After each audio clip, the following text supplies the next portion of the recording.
Look left, look right, and I come with a hook right. Hook right, hook right.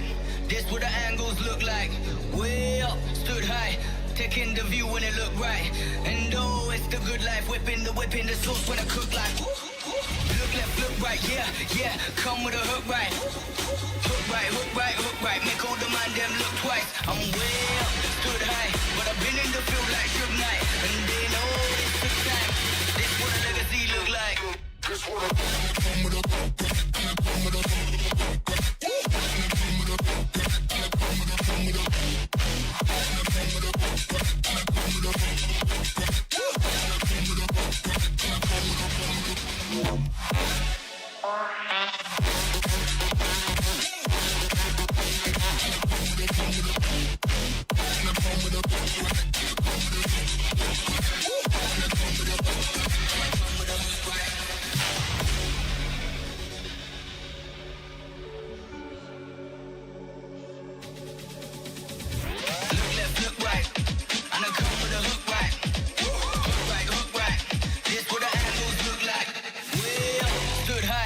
taking the view when it look right.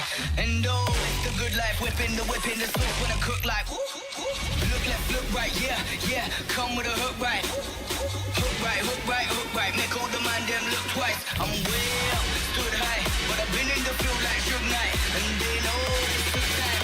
This what a legacy look like. This what a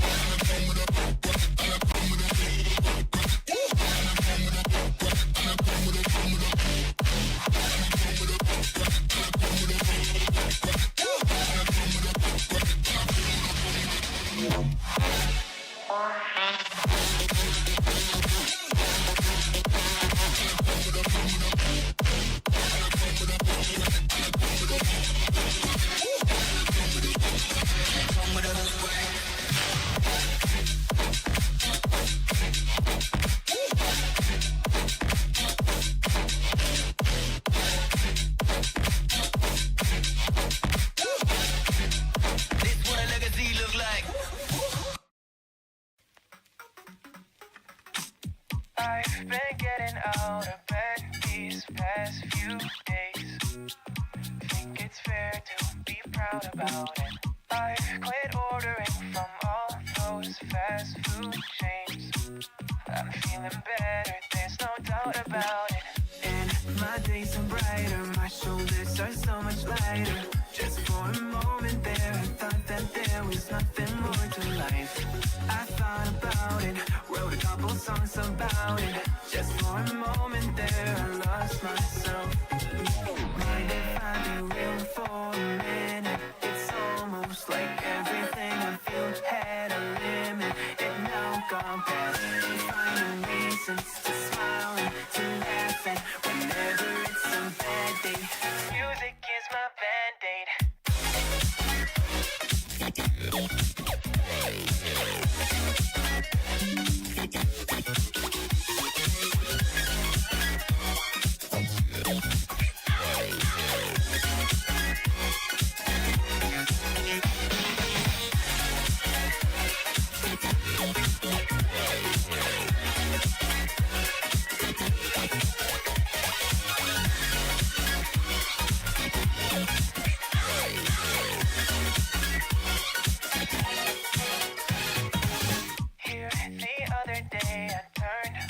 All the lights, spent an hour with my memories, and then I realized it's not all black and white. Like I was colorblind, but mentally, yeah. Now my days are brighter, just no longer feeling tighter. Don't wear my PJs every day, cause I would rather be on site. I thought about it, wrote a couple songs about it. Just for a moment there, I lost myself.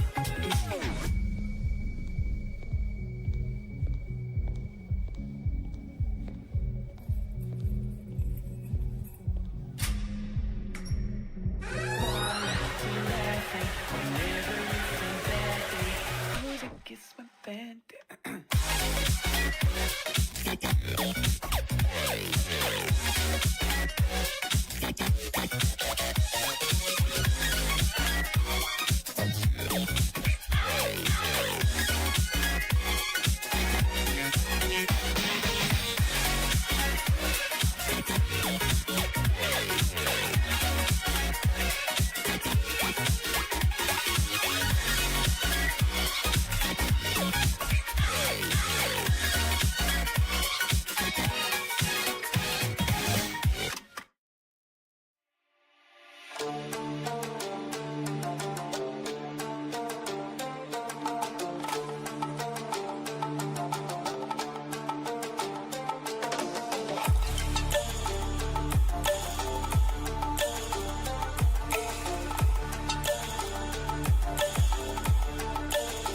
Now it's working. But this is kind of a banger of a song. So we'll let this one keep banging. Oh, look at this cat.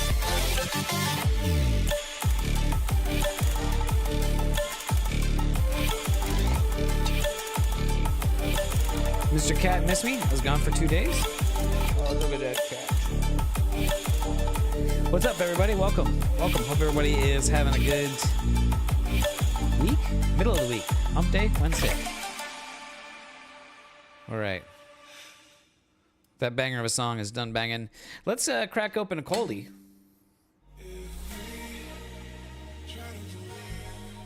Today's stream beer is brought to you by our friend Mithradites. Kona Big Wave. Let's crack this guy open. Oh, that scared the cat. Refreshing. Refreshing. So yeah, got back from the desert. Not the desert, the mountains.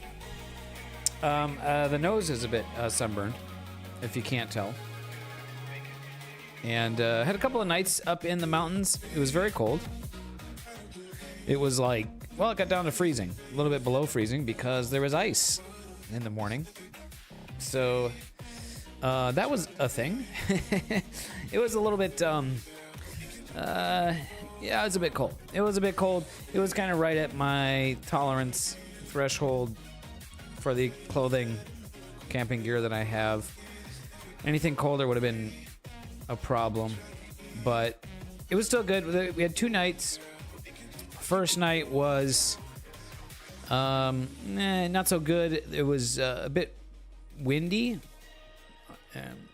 Mostly just that there was gusts. Every couple of minutes there'd be a 3, 5, 8 mile per hour gust, and everybody's guiding would go to shit, or the telescopes shake, and so that kind of wasn't ideal. But the second night was like perfect. I mean, it was kind of probably as best as you can ask for. Super dark, super clear, no clouds, super calm. Maybe like a 1 mile per hour gentle breeze, and so that was pretty nice. I got some good data. Not enough though. We'll take a look at that in a few minutes as we kind of let people roll in here. Apologize, I haven't been able to really catch up on the Discord since I've been back. I got back earlier today, unloaded the car, took a shower. Probably should have taken a nap, but I feel pretty all right. So, yeah, we'll take a look at that data I got in a second. We were up there at Mount Pinos. There was, 4 and then 5, and then there was another guy that would show up, Mike's like 6. Myself, our friend Mithradites from the Discord, and our friend Dano from the Discord, and then our other friend Gibran, who I think I sent him the Discord invite, so hopefully he'll be showing up. And so us 4, and then our friend Lee came up for the second night, and he just brought his binoculars and shared the views.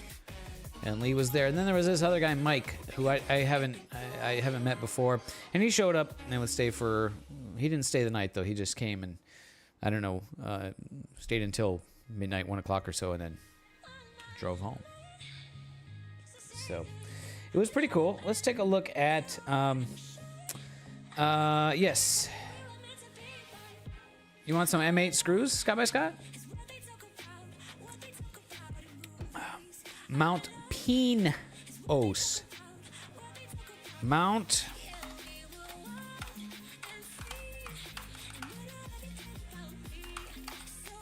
Pinos. Pinos. And I think the N has a little squiggly.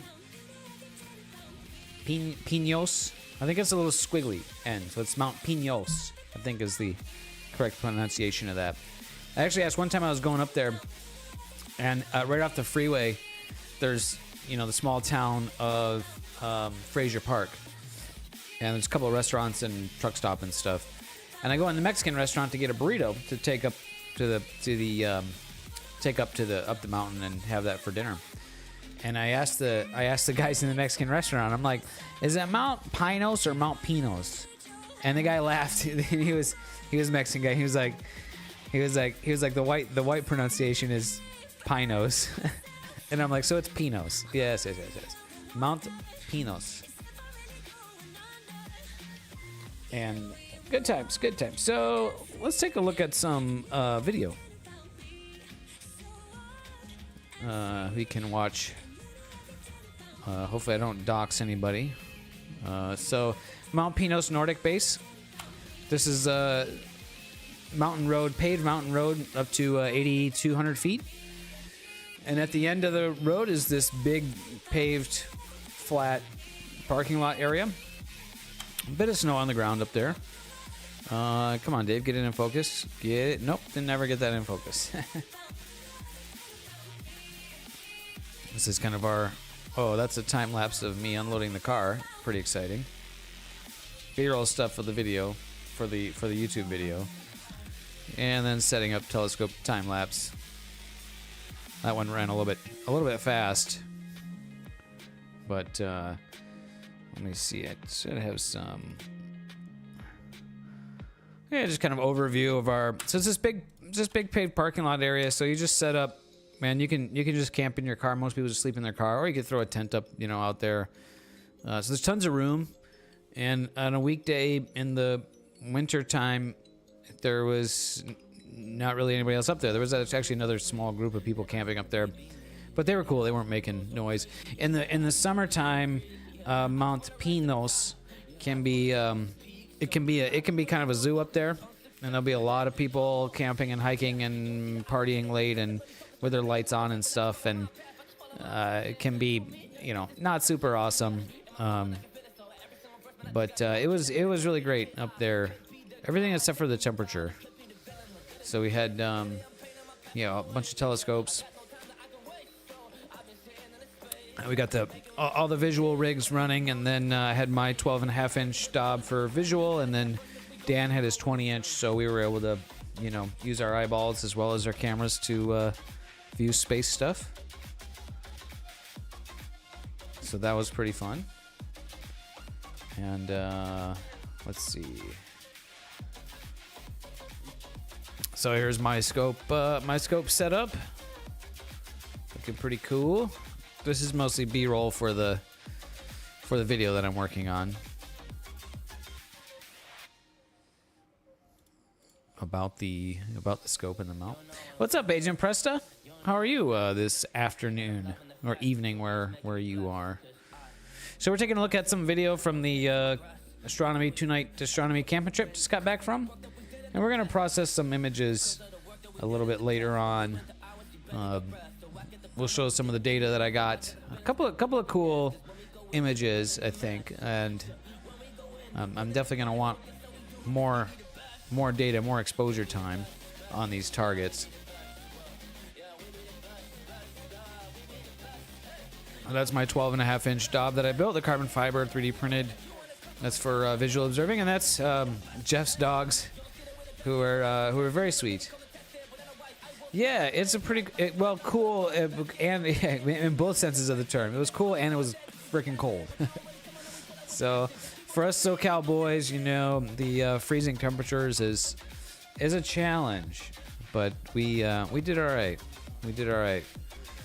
And it kind of was it's like it's been so nice down here in SoCal, like warm lately. In my flops, my flops, my flip flops and my shorts the last few days and right now, and then we go up to the mountains here where it's just super cold. So it kind of sucked to leave the warm weather behind. And I got but the nose got a sunburnt there. You might notice a little Rudolph the Red-Nosed Reindeer situation going on here. Oh, okay. Yeah, there's a lot of moon stuff going on. There was a Scott Manley just posted a video about Falcon. Oh, it's a Falcon 9 launch. IM-2 to the moon. 23 minutes. Well, maybe we'll watch the launch together if you guys are down for that. Launching Intuitive Machines Athena lunar lander. So yeah, there was a Scott Manley video about lunar landers. So if you want to know anything about space, space stuff, space news, rocket launches, Scott Manley is the manly. So there's Scott Manley's video. I haven't watched it yet. It's on my homepage on YouTube, so I will. A lander is about to touch down as well. Perhaps, I don't know. Apparently, this video from Scott Manley from one day ago is titled 3 Lunar Landers. So I guess there's a bunch of stuff lunaring about this time of year. So yeah, so I don't know much about any of them because I haven't watched Scott Manley's video yet because I've been too busy playing with telescopes and astronomy stuff. Here's our friend. This is Mithridite's telescope setup. He's got the SV Boner scope and Skywatcher mount. Right, Preston. Yeah. So that, but Star Traveler on YouTube was saying that there's a separate lunar lander also about to touch down. So there's multiple things going to the moon, which is cool. Which is super cool. So Jeff's got this super cool. Myth's got this super cool setup. I'm really jelly of his setup here. This teardrop trailer. No, come on, play. The teardrop trailer, and then he's got the awning and with these walls. And it was crazy how much warmer it was in this like little room that he's got, because like just as like thin, tent material is enough to like keep that subtle wind chill breeze off of you, so that like that wind chill bite that gets you on the nose and the face, and then like so you just kind of step inside Jeff's little room here, and then it was pretty nice. So that's a cool setup. I love the teardrop trailer too. Like if I had a place to park a trailer, that would be such a cool setup. You just leave all your camping gear in the trailer, and then when you want to go, you just hook it up and drive, and then you can sleep in there. It's got water pump and heater, and like yeah, I'm pretty jelly of that. So maybe someday.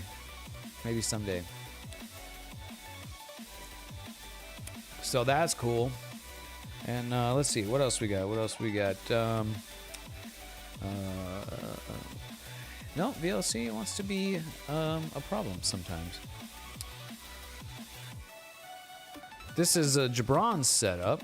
So he's got a bigger, more heavier duty Skywatcher mount with a big ASScar 600mm refractor, really nice telescope.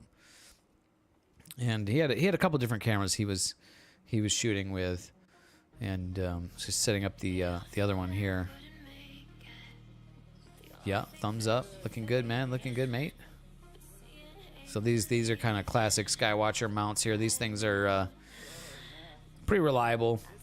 Very very common, very well known. Good quality mounts.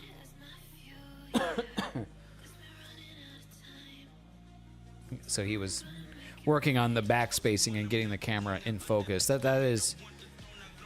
That's kind of a thing with telescopes. That's kind of annoying. Like it shouldn't be a thing, but the mounting distance from the camera image sensor to the telescope optic can be tricky. It's kind of disappointing that it is, but that like it's like this day and age, we should just be able to plug it on there and it just works, right? But you got to like measure the distance. It's a whole thing. It can be a whole thing. But here's Dan's 20-inch telescope. Got some fun patches on there. Beautiful instrument. It's really incredible, the views you get out of this gigantic telescope. But a bit awkward and inconvenient to use because you have to climb up and down a ladder to get to the eyepiece. But still very cool, and it's very very good to it's very cool of Dan to bring that out and to share that with us, because I don't want to have to I mean I would love to own a big a telescope that size, but I really couldn't. It's so big. I have no place to store it, And so much less I would have to carry it up and down the stairs of my apartment to load it and unload it from the car. This is Dan's telescope that he built. His new telescope. This tube. Yeah, nice looking gear. Yeah, so Dan makes these really nice Newtonians. This is a carbon fiber tube that he made, and he's got a very cool camera setup on here, and it's sitting on top of this super chonky, heavy-duty Lost Mandy mount. Yeah, there's a lot of passion around there for sure. So these Lost Mandy brand mounts, these are made here in SoCal in Burbank. All CNC machined, really nice, super heavy duty hardware. That's really what you want, you know, with telescope mounts. The bigger, the heavier, the better. And so this is definitely up to the task. So, and then he's got another camera riding on top of it, so he's getting 2-for-1 situation there. Oh, okay, cool. Is there like a live stream of that going on? Oh, Blue Ghost. Oh, okay. Yeah, cool. Thanks, Star Traveler.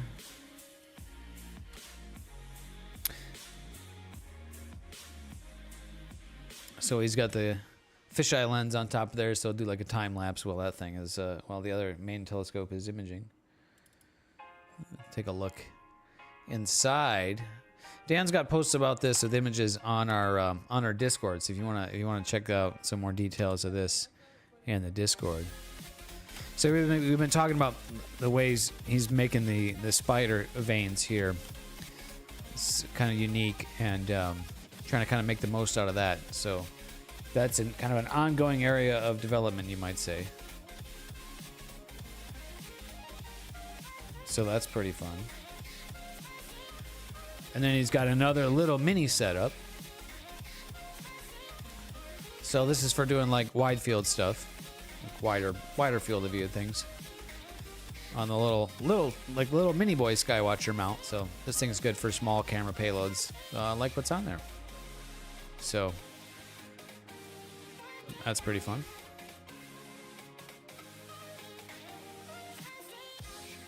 Little Canon DSLR or Canon EOS R8. Nice little compact size camera. I dig that. Let's see what else we got. Okay, we saw time lapses of, yeah, that's not very interesting. And unloading the car. You can see it's kind of funny. Notice my limp dick hatchback here. My gas springs are dying and need to be replaced, and so you can see that the gate keep sagging down. It seems like, interestingly, like when it's warm, the gas springs still work decently enough to hold the back up, but when it's cold like that, they just sag down. So they're like $20. I have them on my Amazon wish list. I just like keep flaking on replacing them. So anyways, it's just kind of funny in the time lapse to watch it going up and down. And yes, I hit my head on it all the time because it sags down and then bonk, you know. So yeah, that's kind of lame.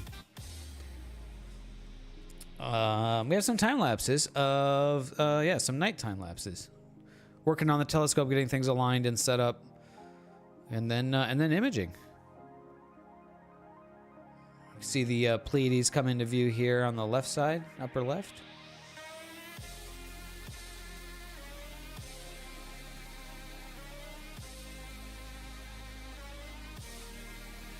Telescope parts take priority. Yep.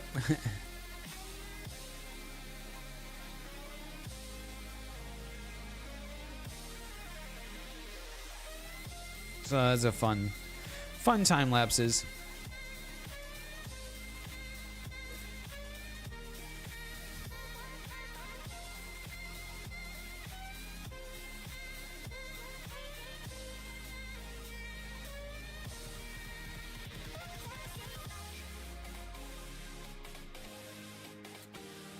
And then flipping to the new target, and then this is another time lapse. Can't really see a whole lot, and that one wasn't very good. And then this one, again, can't see a whole lot. It's like with a little action camera, so it's not the best for for night time lapses like this, but still kind of fun to see the red lights, you know, of us running around. And you can see Orion there in the top. You can see Orion coming through the top up here. So, yeah, there's Orion.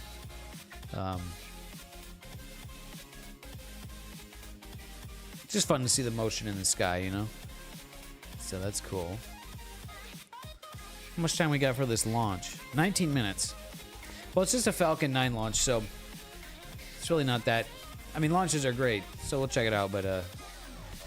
satellites passing by, probably more like airplanes. Yeah, down here is probably airplanes. Yeah, most of these streaks are probably airplanes.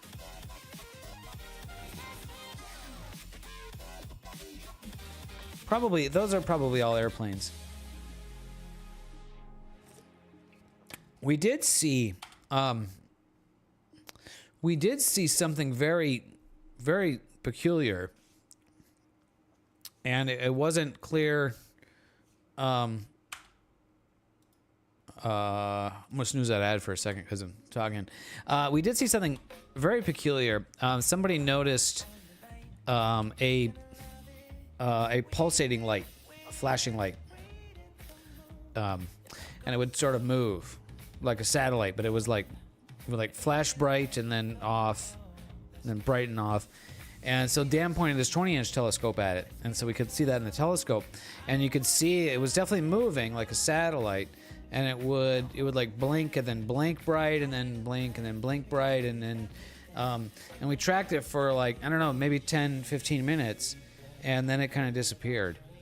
So we don't really know what it was, but most likely something like that is like a piece of space junk tumbling, like a broken satellite that's tumbling out of control in orbit or re-entering the atmosphere somewhere. So that was don't have any footage of that, but that was pretty interesting. So I know somebody took a note about the time and location, so we might be able to identify it, what we saw.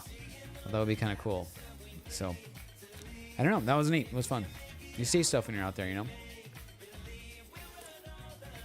Yeah, it was pretty interesting. It was quite interesting. All right, let's take a look at some data here. I shot a couple of targets, and the first night I had just really bad technical difficulties, and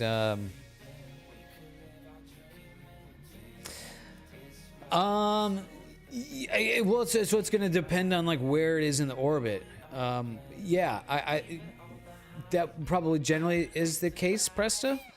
But you know, if this was later at night, this is like the middle of the night. So if it's further out, like, you know, like a farther out orbit, then we might see it. But if it's in low Earth orbit, then you're right. I think. I don't know. Orbits are orbits, and geometry of where the sun is at the right time, where it would be flashing. Assuming it's flashing because it's reflecting sunlight, right? Which we don't really know that that's the case or not. All we just see was a pulsating light, and it was a pretty regular frequency because we're counting the intervals between. So the first night I had bad time. Second night we did better. So this is some one sub of a target, one sub exposure. This is the Angel Nebula, and it's cool, man. I appreciate the lurk, and let me get some of them eggs. So this is the Angel Nebula, which is a cool target that I kind of just found out about the other day. I wanted to try to shoot it. There's not a lot in a single sub exposure, so this is definitely gonna be a challenging one. And with my equipment, it's gonna take a lot of integration time, even from a dark sky, from a dark site. So this particular sub isn't that great. There's a good one. So the first night I had really just terrible problems. Everything was going wrong. The weather also wasn't great. There's gusts of wind that wasn't helping. But Kind of got it figured out halfway through the night, and then the next day during the day worked on it, and then so the second night went really well.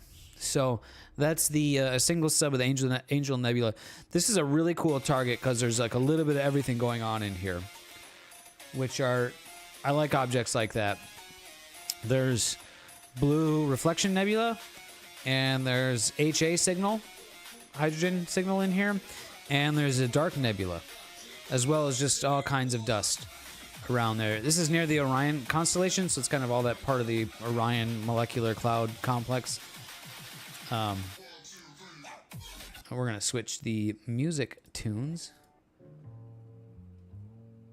Switch the background music vibes to the chill time vibes. Welcome to Dave's chill astrophotography stream. So this is a very, very cool target, and we'll see what we can get out of that. What did I end up with on that? I got 58 times 4 minutes. End up like 58 times 4 divided by 60. So I got almost 4 hours of data on that, which I think with my camera and telescope is not enough, which we'll see. Enough to make something that looks cool, but not enough. The other thing I shot, the second part of the night, was a bunch of galaxies. It's basically galaxy season, especially the second half of the night. That's pretty much all we have to image are galaxies. And this is the Spiral Galaxy M106. And then there's an Edge-on galaxy over here. And then a bunch of other background little galaxies.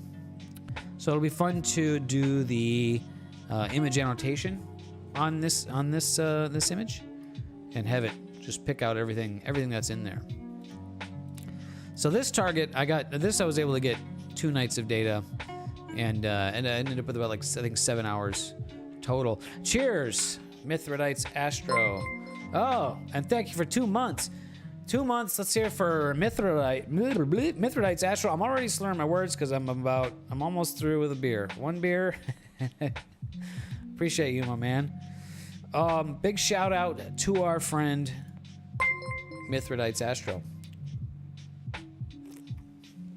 Subscribed for 2 months in a row, and he also subscribed with beer. He supplied me some beers, so we'll have some beers during the stream.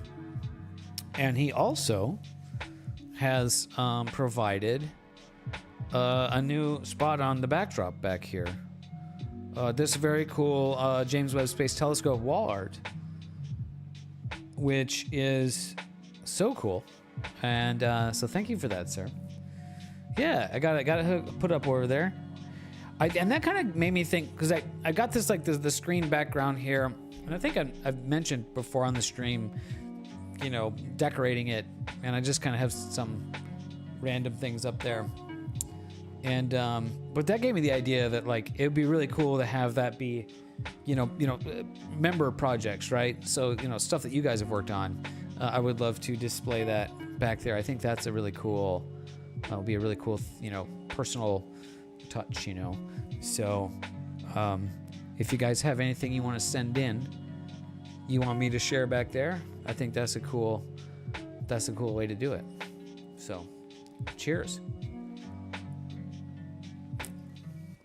How was the traffic, Myth? I had it was mostly fine getting home. Of course, it's always bad when I go through Pasadena, and you know, there was like one spot where they had to have the lane closed down, so it was even worse, you know. It was terrible. Oh my god, I'm sorry, dude. Yeah, well, I mean, it could have been worse. I mean, if you were driving through LA right now, it would be even worse, right? So the time we left, yeah. Oh, cool. Oh yeah, I forgot about Venus. Yeah, Venus was cool.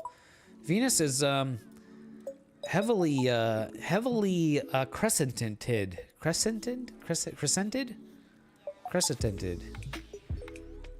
Yeah. Yeah, I like that shot because there's Venus there. You can see Venus, and then looking in the telescope, and I'm wearing the Snuggie, wearing the Snuggie like a cape.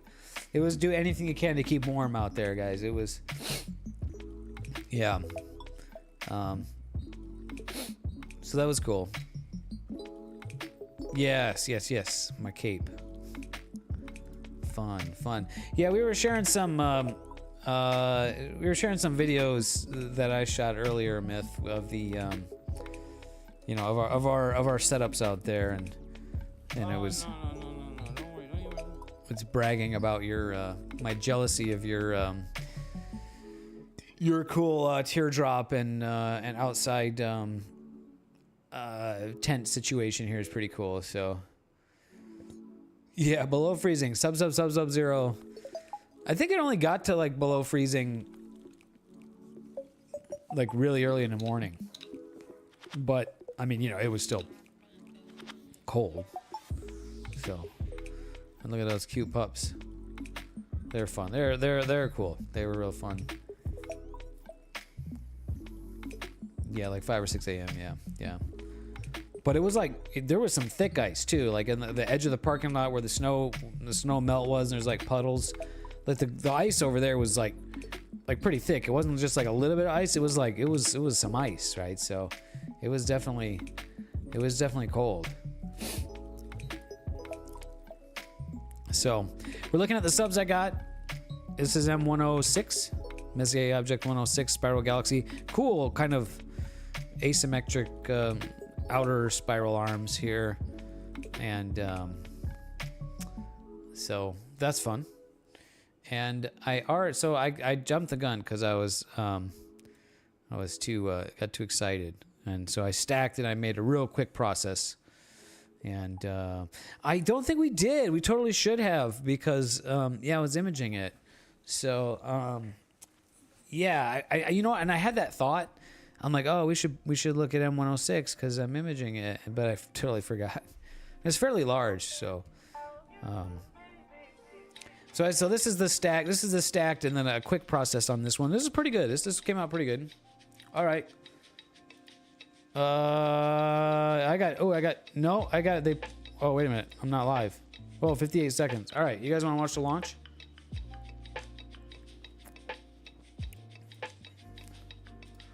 We'll bring the launch up here. So this is another moon shot, I guess. We did look at the Whirlpool Galaxy. Yeah, that's one of my favorites.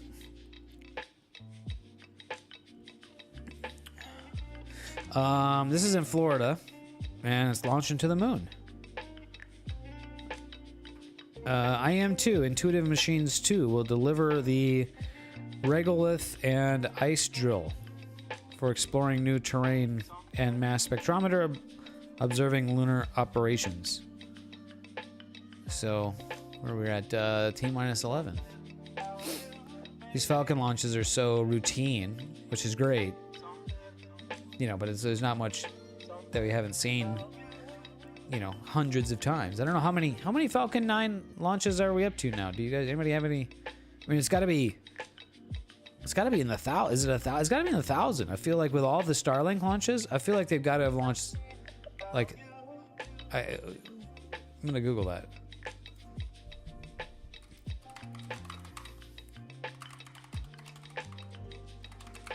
How many Falcon 9 launches? Okay, according to Google's AI thing, which means it's probably wrong, 455 times. Well, 456. Yeah. So if that came from the Google AI thing, it's probably wrong. Oh, but it's pulling that from Wikipedia, so... Okay, that's probably correct then. Google's AI thing is like such a worthless, shitty feature. The AI thing is like all these companies just have to like cram. Everything has to be AI this, AI that, and it's just like most of it sucks ass. One exception to the AI stuff sucking ass would be Blur Exterminator, Star Exterminator, Noise Exterminator. We're gonna call that now. That's the new name, Noise Exterminator. In PixInsight for processing these images. Noise Exterminator.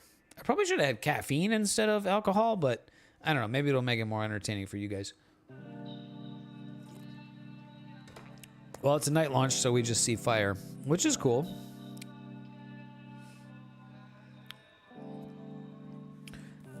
Maybe we'll watch through here to the stage separation. Just those two images, Myth. Maybe you didn't see the Angel Nebula. That's the one that I was most looking forward to, and I'm kind of disappointed not in the target selection, just that I didn't get that. You need a lot more data. I need a lot more data. Yeah. Oh, cool. Yeah. Okay. I'll show that in a sec here. We'll check that out. What's up, Benji? Oh, why am I not getting the... Oh, there it is.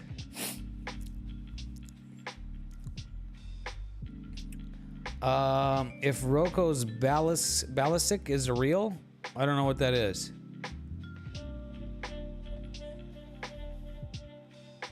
Oh, there we go. We got stage separation. And the second stage. Nice, cool image of the horizon there.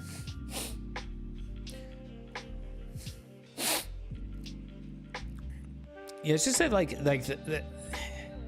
it's just like it's such a thing in the tech industry where it's like whatever the latest trend is, it has to be everywhere. Like, oh my God, you know.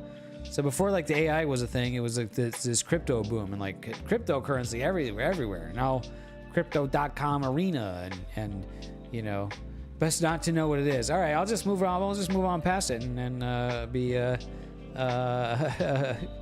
yeah, be blissfully ignorant.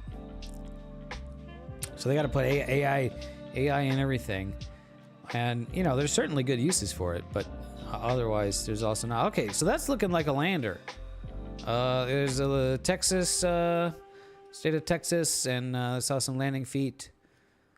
And look at these nice diffraction spikes over here on this shot. That's cool.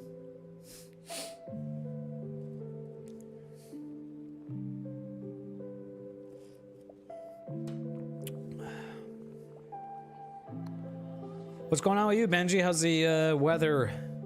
Cold where you are? We were up in the mountains where it was quite cold, so at least I can relate now to our friends that are dealing with winter. And you guys might notice my red schnoz here.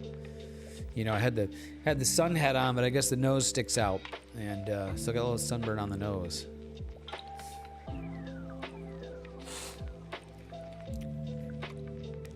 Well, all right, okay. Well, I'd say we saw the launch. Cool. That's good. Fun stuff. There's the galaxies that we shot. And the, so here's the Angel Nebula. And just don't have enough data here. But I'm gonna process this, be able to bring it out a little bit. Oh, okay, yeah, that's all right. Pretty good. Not too bad. Yeah, so this is like such a cool object. I just, with my rig, will need like, I don't know, maybe, I mean 3 or 4 times as much integration time probably to really bring this out. But I think I really like these sort of like multi-featured targets. There's blue reflection nebula. There's like, you know, this orange reflection nebula. There's dark nebula and HA signal, hydrogen alpha, and then there's another dark nebula, reflection nebula over here. Yeah, a little bit of everything in here.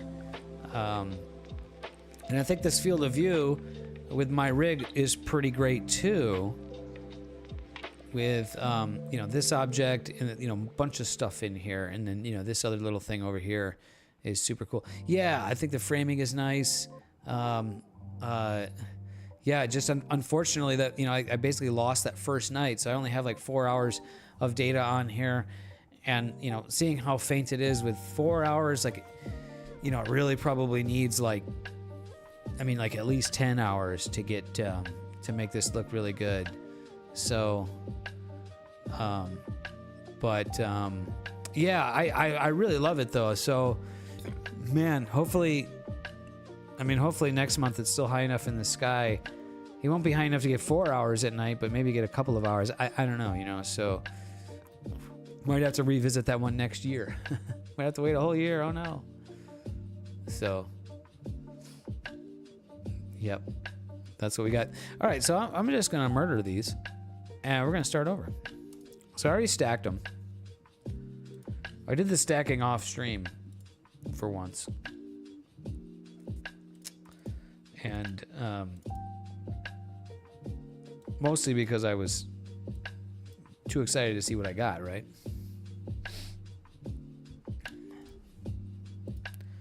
All right, so here's the stacked image. Yeah, I mean, I gotta just figure out something to do to talk about while you guys are watching the thing stack. Yeah, stacking's not very good stream content. You know, maybe sharing the stacking settings, you know, could be okay. Let me bring the exposure down on that camera a little bit. Let me bring that exposure down a notch.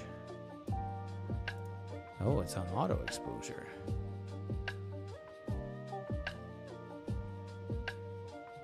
Yeah, maybe like that. Stacking isn't exciting, but the result is. So here's here's the stacked image. And so there's a lot that, if you look at an individual sub, you see almost none of it. This is rotated 90 compared to the stack. But I mean, just see how much detail there isn't here in a single sub. This is really kind of shows you the power of stacking. So this kind of just looks like a star field with a little bit of blue reflection nebula in it, maybe a hint of the orange over here. But so if you just took a single exposure of this, you'd be like, okay, nothing going on there. But you know, 4 hours of data, and now we start to see there is a lot of stuff going on in here. Interesting too, I've got these, I guess those are, this is a diffraction spike. So there's these like slashes going through here. So that's a diffraction spike from a bright star that's right off the frame up here. I don't know what this is about. So I may have some like art, and then there's this. I may have some stacking artifacts in here too. So I might need to restack this.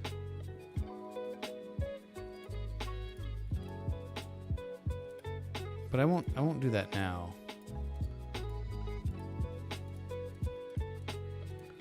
Yeah, trying to like see where that's coming from. Yeah, I don't know. Yeah, totally. But I mean, we can just kind of like review these stacking settings, which I think this is probably for the previous image, but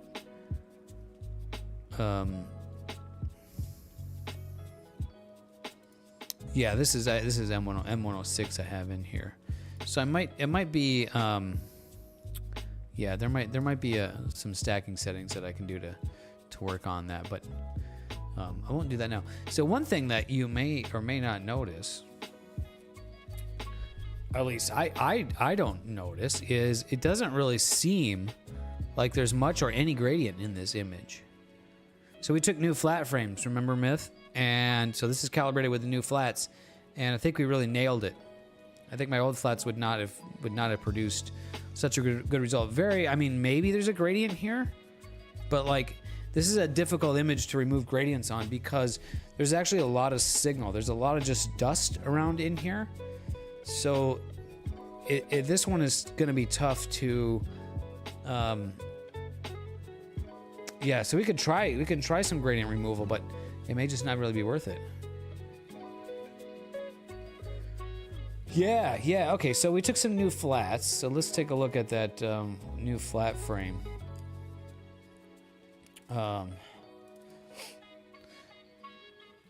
So when I look at it in this view, it doesn't quite look like what I was seeing in the preview in Nina.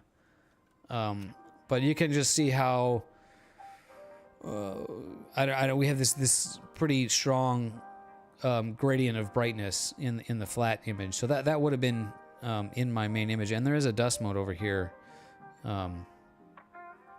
So now maybe if we look at one of the, let's look at a sub.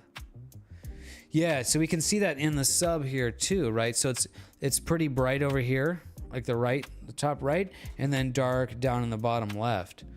So yeah, I'm really glad we calibrated new flat frames, because I think you can really see that more dark down in the corner, and then mostly bright to the top right, and that's what we see in the background in here, right? So if I didn't calibrate those flat frames, my stacked image would have this really strong gradient in it, and then I would have to subtract the gradient, which would end up meaning I would lose signal. But here, I mean, I think those flats worked perfectly, because I don't notice, it's really hard to notice any gradient in this image at all. I mean, maybe like a bit. So we'll play with it. We'll try some stuff. We'll try all the tricks and see what we get. So the first trick, we'll do the... yeah, they're so quick and easy to do. Yeah. I get lazy on stuff oftentimes, and I'm like, oh, I'll just use the, that I already have. And I'm glad I didn't. Glad we did not. So let's try the spectrophotometric flux calibration, and we'll try the new gradient removal tools and see what we get.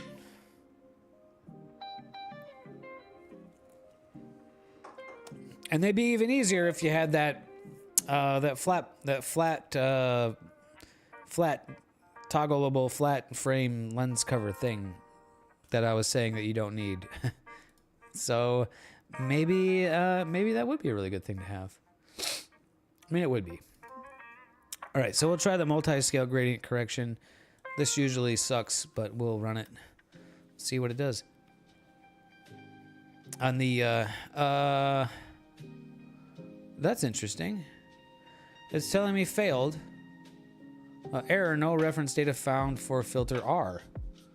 That's interesting. You could add it to the end of your sequence. Yeah, if you had it automated, absolutely. You could have it at the end of the sequence. You could have it park the scope, then run the flats, then shut the PC down. So that's an error I haven't seen before. The flux calibration worked, didn't it? Let's set these to RGB.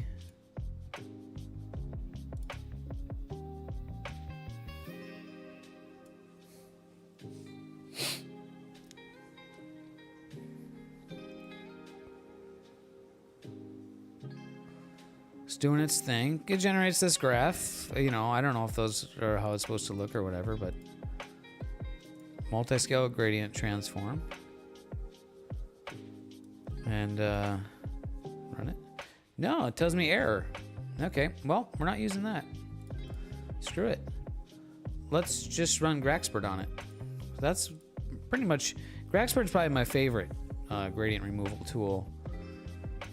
It's definitely the easiest, and oftentimes does the best job, I think. At least to me, to my eye. So we'll see what Graxpert does here. So this seemed to pull out a very strong gradient.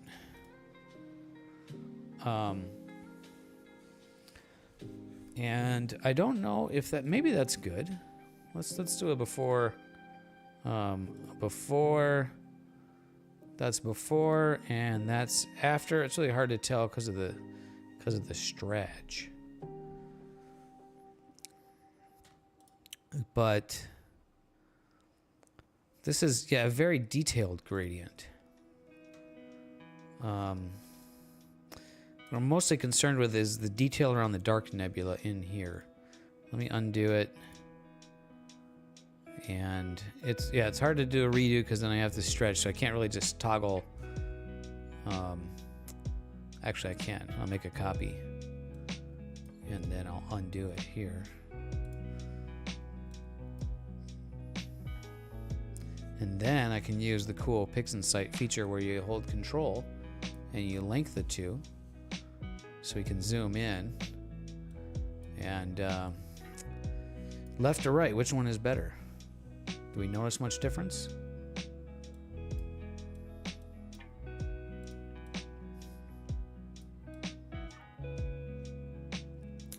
Maybe the one on the right is better. The HA signal, it seems like maybe it's stronger there. If we look at this reflection nebula here. Yeah, I don't know. It's very everything is very subtle. That's how it tends to be with this kind of stuff. Let's try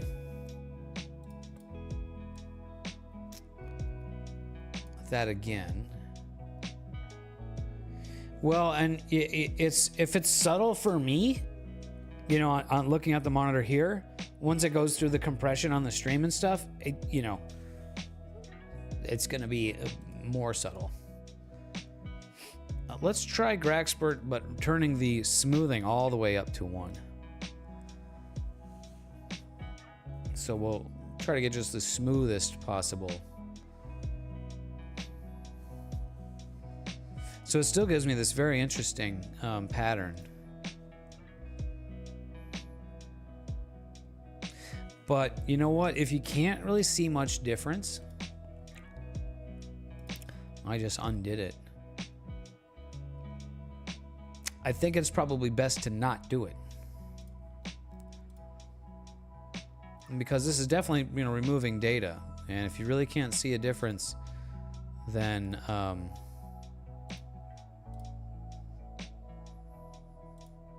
yeah, this may be pulling stuff out that we don't want it to.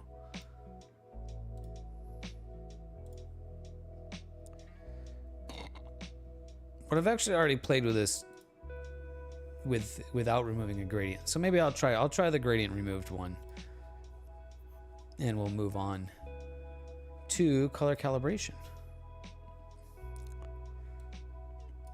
This is usually one of my favorite steps, because it's when you apply color calibration that then your image really starts to look like, you know, what it should look like.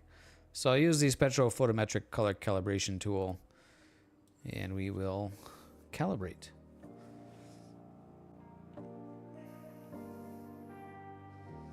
Right now the image is kind of green looking, and now it's calibrated, and we can re-stretch it.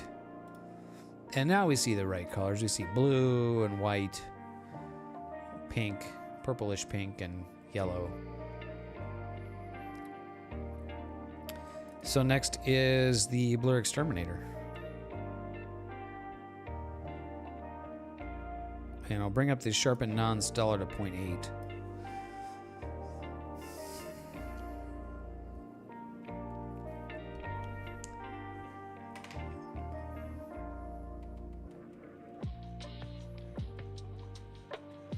And then now your image starts to look brilliant once you blur exterminate it. And now it starts to look like it comes from a very expensive telescope.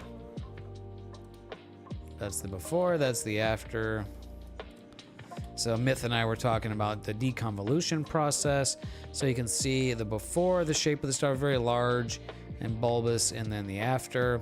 And there's a very slight evidence of a halo of ringing, a halo or a ring around the star, but it's so very subtle with blur exterminator that it's very acceptable. And most of these stars are pretty round too. This one worked out pretty well.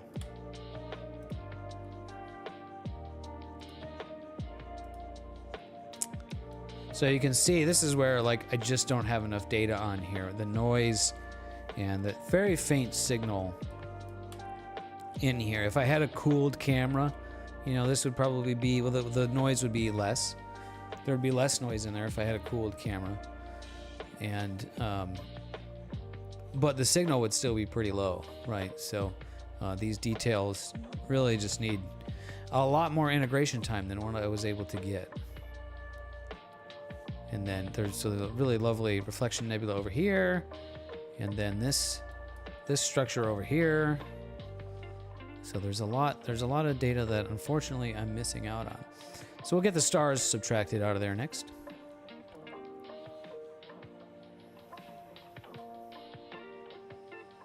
This object could be becoming one of my new favorite objects. And so I'm really gonna want to get more data on this. But it looks like with my gear, I'm gonna need a lot of data. I'm gonna pull the stars out. Image looks pretty continuous, pretty smooth. So now we'll noise exterminate, and I'll crank that up to 0.84. I'll just do 2 iterations. I'll see what that looks like, and maybe I'll do more on the chrominance noise after that's done.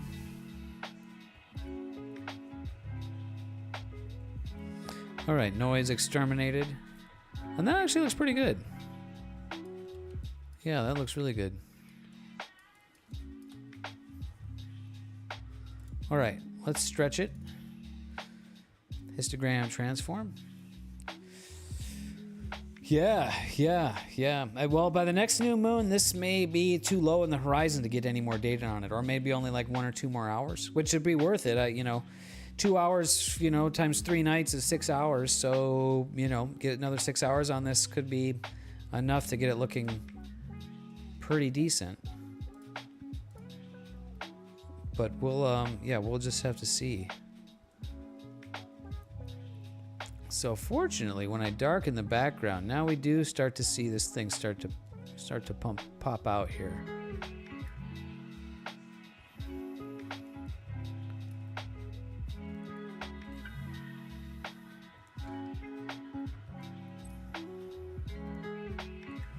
So this is a delicate and tricky. Yeah, like there's this whole big structure of dark nebulosity in there, and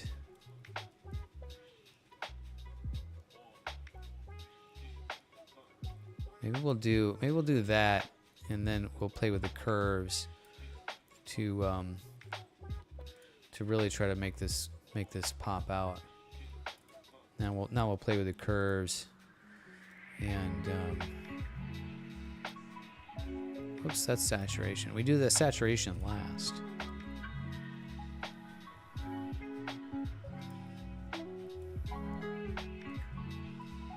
So we'll have kind of a lot of background in here, but actually, so this is supposed to be like a lot of dust in here. So the background on this image should not be black. It definitely shouldn't be clipped like that. It should be kind of brownish, which is what we see. We definitely see brown in here, right? So there's definitely a lot of,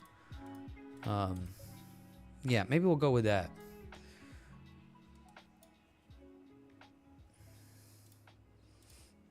And then see what we can do to bring out these details in here. So we've got my usual local histogram equalization trick.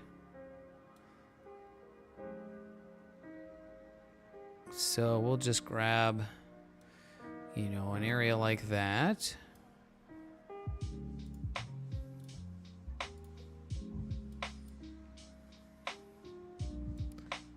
Apply the mask. Local histogram equalization. I'll do a couple of passes at that.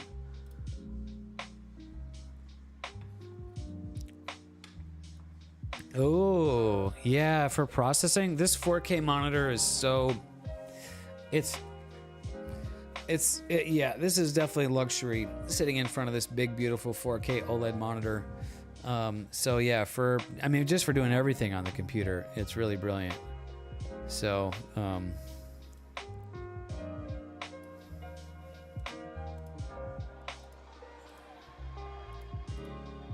okay, so we'll do a little bit. And then I'm going to do another mask of the really bright areas.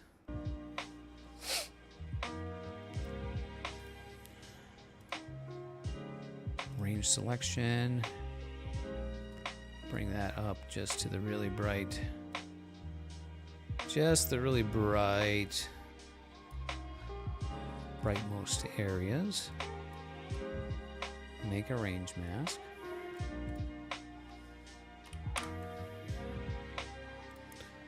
And then do a little bit more. And this will make the details in the reflection nebula, yeah, really pop in there. That looks good.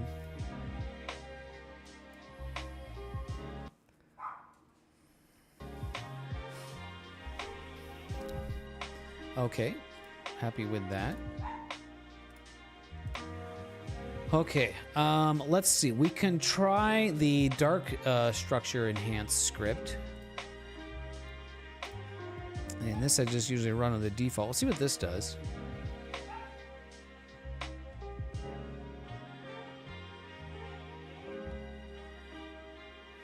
Okay, well, it definitely enhanced the dark structure. I think that's what you wanted. Yeah, that's probably good. Sometimes this script like really crushes the dark structure and makes it look not good. But in this case, I did like what it did. That worked. I think that worked pretty good. Pretty good. So now the next thing to do is to saturate it with curves. But I'm not sure if I want to just push the... Yeah, I don't think I want to just blast the saturation up like that. I think I don't really want to saturate the background so much. So I think I'll do another... I could do a luminance mask. Sometimes I'll do this. So let's apply a luminance mask.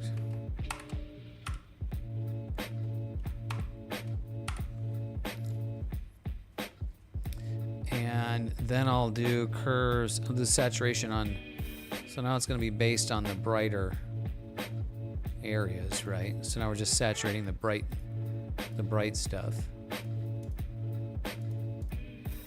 So I'll put the most saturation into the bright stuff like that. And let's see.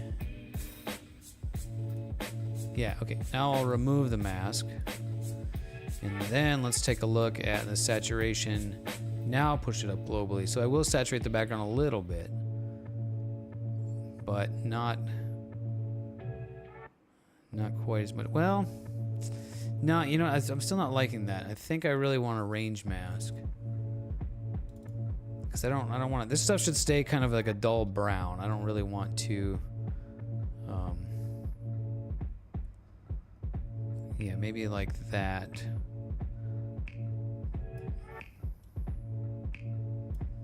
Smooth and fuzzy.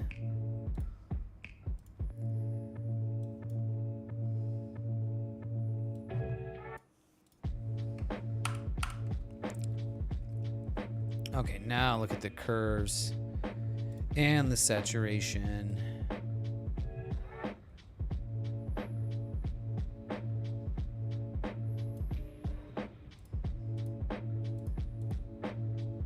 Yeah, maybe that's cool. It did saturate the hell out of this star halo and bloom around here, but I think that actually will be okay because that's a really bright, colorful star. So we'll see what that looks like when we get the stars put back in. And that may be kind of what we can do with that one. So let's work on the stars. Yeah, see this really bright star here. So I use SETI Astro's star stretch script. And we will SCNR the green because there's some green in there, and I'll bring the star stretch down to about 4.5. We don't want the stars to look too big. We'll pop an S on there so we know it's full with stars, and then combine them back in, and there we go. So that's an image.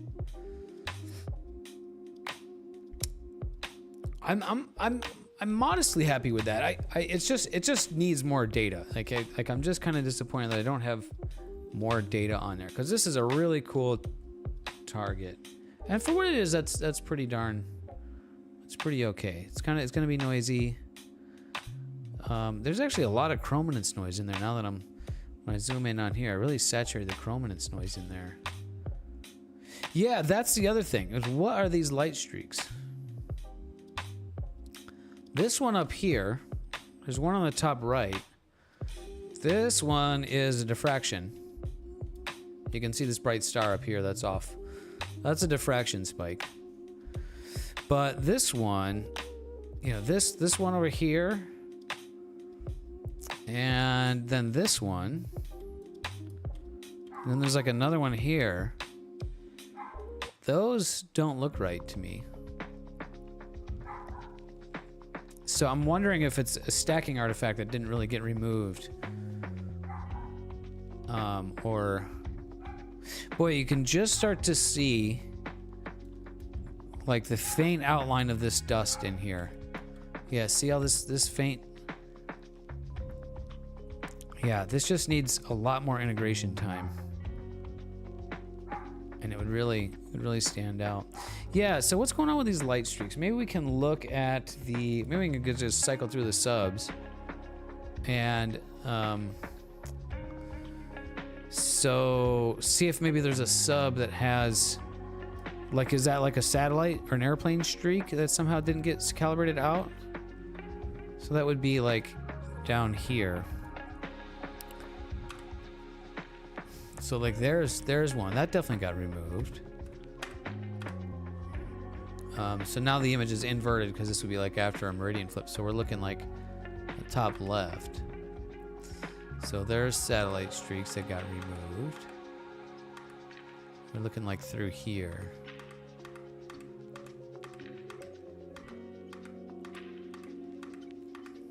Definitely don't think those are natural. Like they probably shouldn't be there.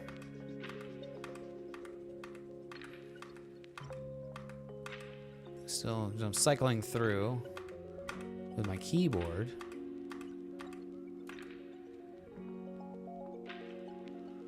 That's an interesting streak. Amp glow, yeah.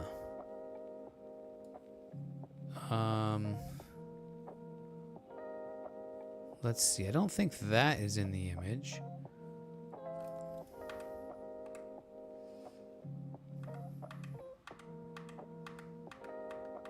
Yeah, I don't know. I don't see anything in... There's nothing going through that region in the individual subs. Yeah, that's interesting. I may just restack it.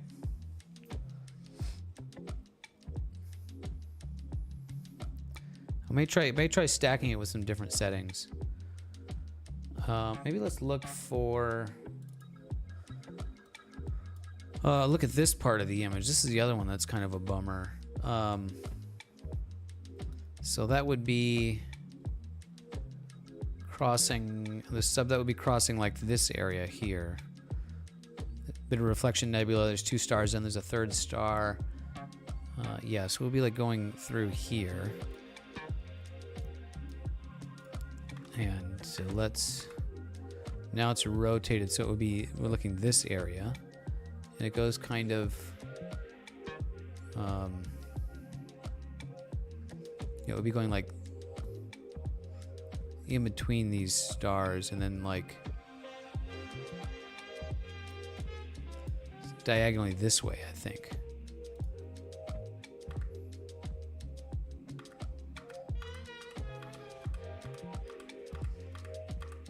So I'm just cycling through my subs again.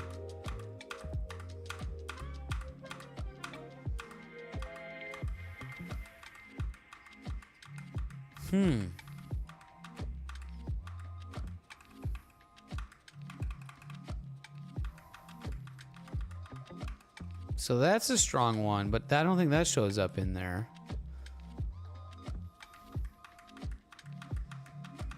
Yeah, I don't know. I don't think yeah, I don't think it's a satellite streak or anything. Yeah, that'll take some, I don't know, some investigation. Maybe you clone stamp it out or something.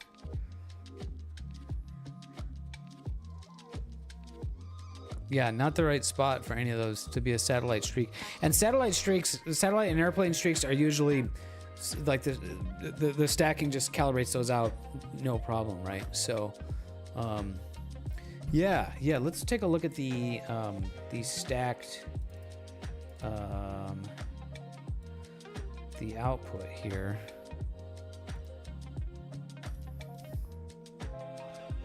Just look at the stretched version. Yeah, they're definitely in there.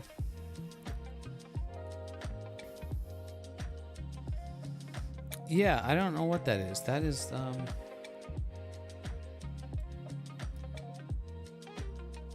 was there a planet nearby? No, I'm pretty sure not. Oh.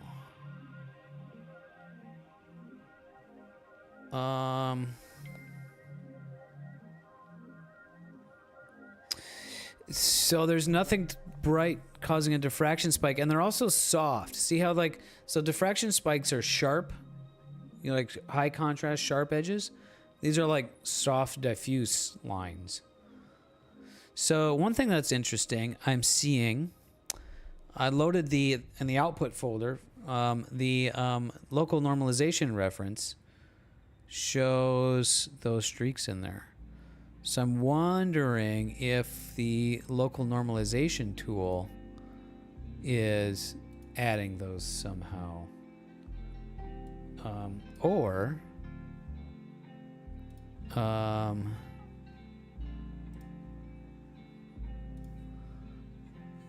let's see. Here's a dark frame. I'll just look at all the which master flat. So yeah, maybe we just look at the calibration frames to see if we get some hints in there. I don't see anything there.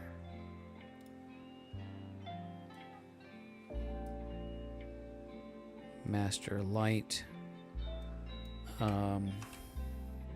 Yeah, so here you can see these are the rejected pixels, so you can see those satellite streaks get rejected really easily. And then this is rejection low. And master light, so it's in this master light file. I wonder if it was the local normalization. This one is the non-drizzled, I think. That's the auto crop. Yeah, that's the non-drizzle. And this is the drizzle not auto cropped.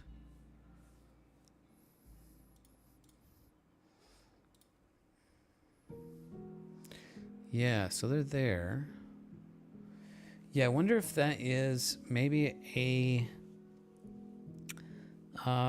let's try. I'm going to try stacking it again. And I'm going to turn off the local normalization. What's up, Doozy? This is ASStrophotography, my friend. You're seeing it right here. That's when something weird is going on and you get these ass-looking little light streaks in your image. Trying to figure out where those came from.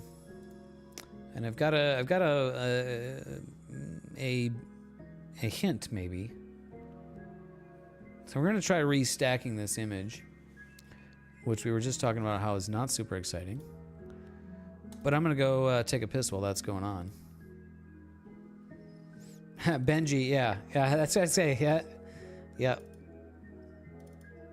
That's what we end up with. Astrophotography. Okay. Local normalization. I'm just going to turn that off. And then we're going to restack this. And we'll do post calibration, 3 hours, 52 minutes. And we'll do a 2x drizzle. Click the arrow. There it is. Gaussian. And I think everything else should be correct. Yep. Forgot to clean your lens. Yeah, that would do it. All right, let's run that. Yeah. Yep, I'm stacking. This is the using the weighted batch pre-processing script in PixInsight for doing stacking. It's definitely the way to do it. All right, I'm gonna go use the restroom and get a beverage while this is stacking, and I'll BRB.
Anything is an image stacker if you're brave enough.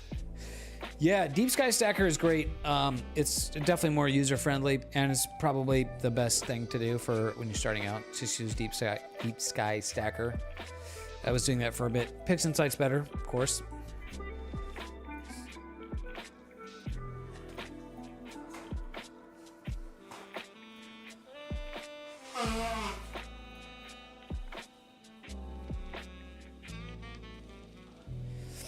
What's up, JB? It was a pretty good trip. It was pretty good. We had 2 nights. First night was, well, the night was okay. There was some gusts of wind that made things not work so good. I had a whole bunch of technical problems the first night. Mostly that was user error. That was self-imposed. I was collimating incorrectly. And so I didn't get as much data on the first night as I would have liked, particularly on this image that we're working on right now, which is the Angel Nebula. Still cool, still neato, but it's not as good as what I would have wanted. Okay, so let's take a look at this one. Nope, those light streaks are still there. What is my snack of choice? Damn. Original article. How are you? Welcome. Excuse me while I nuke a spam bot. What is my snack of choice? Myth says beer. Well, that doesn't count. Beer makes me crave more snacks. My snack of choice. Damn, that's a tough call.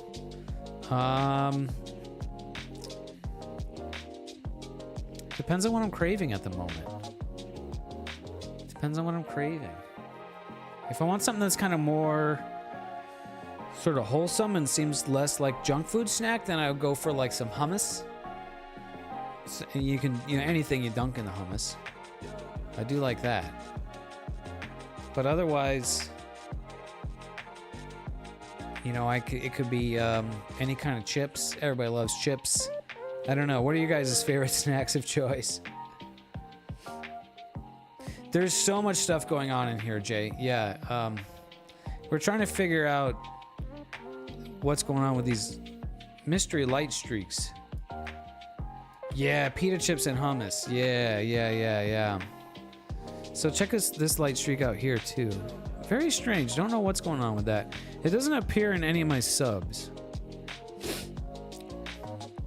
So I restacked it to see if maybe it was a stacking thing. Didn't seem to be the case. This one I could probably clone stamp out pretty easily. And this one here, this one would clone stamp out. This one would be tricky to deal with because it's going through areas of nebulosity here. So yeah, what's going on with that? That's weird. I don't know. I really don't know. Yeah. Yeah, it is a very important question. Yeah. If we're doing candy, peanut or peanut butter M&Ms. If we're doing fruit, bananas, strawberries. I like blueberries, but not by themselves. Blueberries and oatmeal. That's a good combo. I could go look in my snack drawer. See what I got in there. I suppose I eat a lot of granola bars. There's, you know, all various variety of granola bars. So that's up there too. So popcorn's a great snack. And if you don't go for this crazy loaded with butter, popcorn's actually pretty, you know, healthy snack. Veggie straws, yeah, okay. Mars pods. I don't know what Mars pods are. Is that like Mars candy bars? Pods? Like in a pod form? Snack meal hybrid is chicken wings. Now, do you go boneless chicken wings or do you go bone-in chicken wings? Snack meal hybrid, that's a good way to think about it too, because yeah, you could just snack on some wings, or it could be totally a meal. So that's interesting. I don't really care for the chicken wings with the bones. Myth likes to bone in. I mean, I wouldn't complain. Someone shows up with some chicken wings, I'm gonna be, you know what I'm saying? Like, I'm not complaining, but I mean, boneless, you just throw them down, you know. Oh, peanut butter filled pretzel nuggets. There you go. I don't know why I didn't think of that one. See, the reason I didn't think of that one, Jay, is because I can't buy them. Because if I buy them, I'll eat the whole thing, and that's like 500 million calories. So, yeah, that's a tough one for me. Yeah. So what to do with this image here? Oh, we've got 2 bone-in guys. I'm a bone-out guy. We got 2 bone-ins. Damn, I'm outnumbered. Well, you know.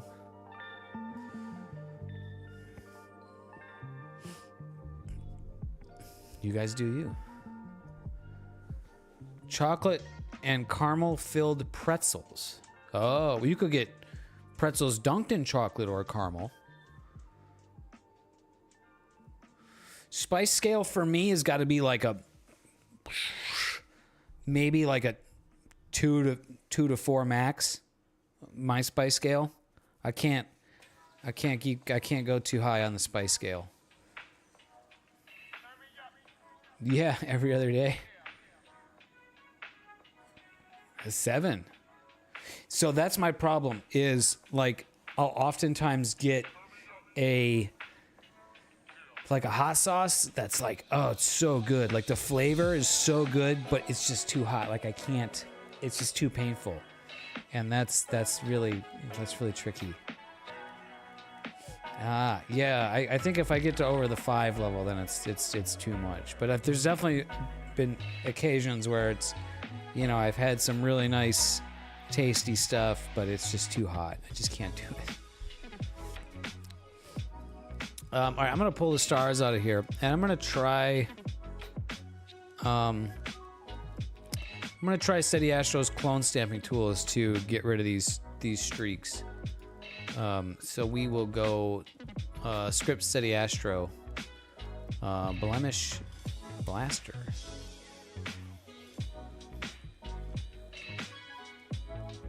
How would you enhance that image without losing clarity and depth of color without adding color manually? Well, we've been doing that. Many individual steps. Have already done a lot of enhancement. But right now we're trying to fix some aberrations that look ugly. This like light streak here. Don't know what that is. Do you think so? You said one of those satellite streaks very faint from top right down to center left. Top right. No. Well, okay. It does start to look like it with the star removed. But there's also it's like a, I don't know. There's a diffraction spike. Yeah, I don't know. Yeah, so this piece of software is called PixInsight. This is specifically made for astrophotography. This has tools specific to processing astrophotography images that that you won't find in Photoshop. So it's much more powerful than Photoshop for processing these types of images. The tool that I'm using right now is particularly a script written by a member of the community that adds even more functionality. And this may be too big of a thing for the script to handle, so it may freeze. There was, so it might be Myth. You might be right. We can go back and look at it, and maybe I'm seeing. It may just happen to be a satellite streak that is like right on with the diffraction spike of that bright star that's right off the frame. So, yeah, it could be a combination of the two.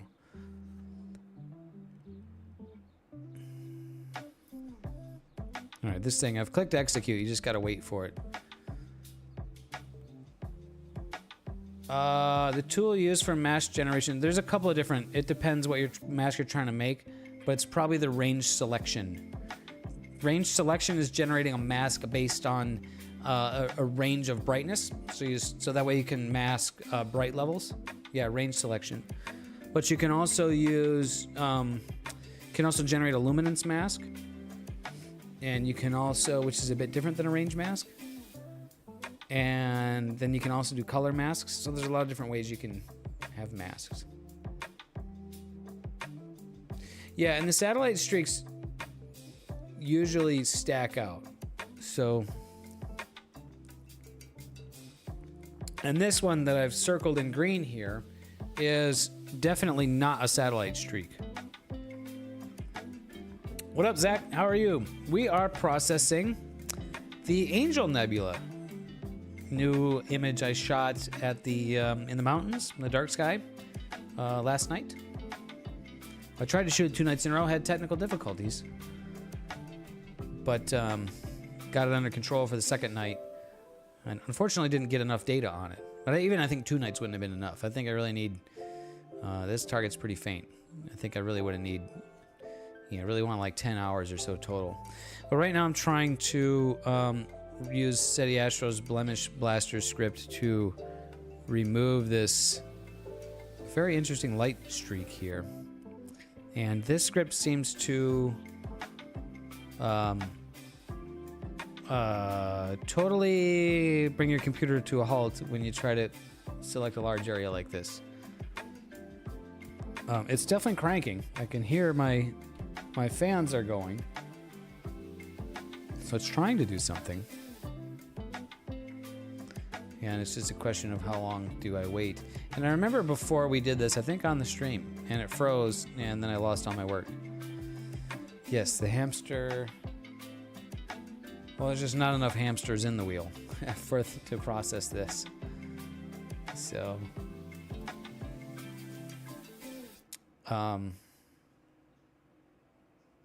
let's bring up the Angel Nebula. Not my shot of it, but another shot.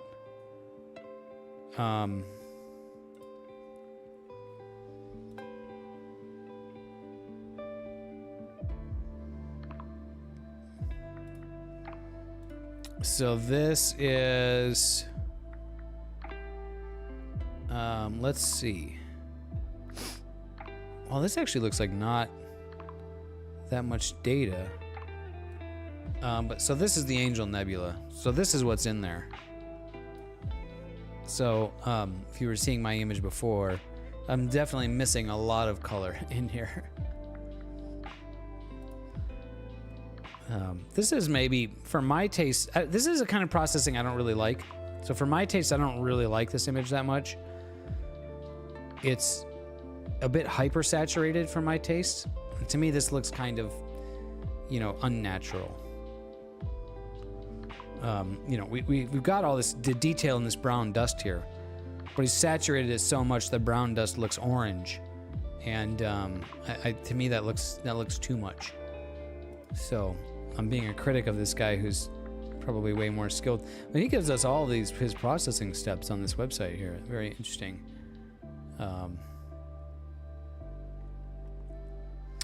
So he shot this with telescope is an ASA 500N Chi 2. I have no idea what that is.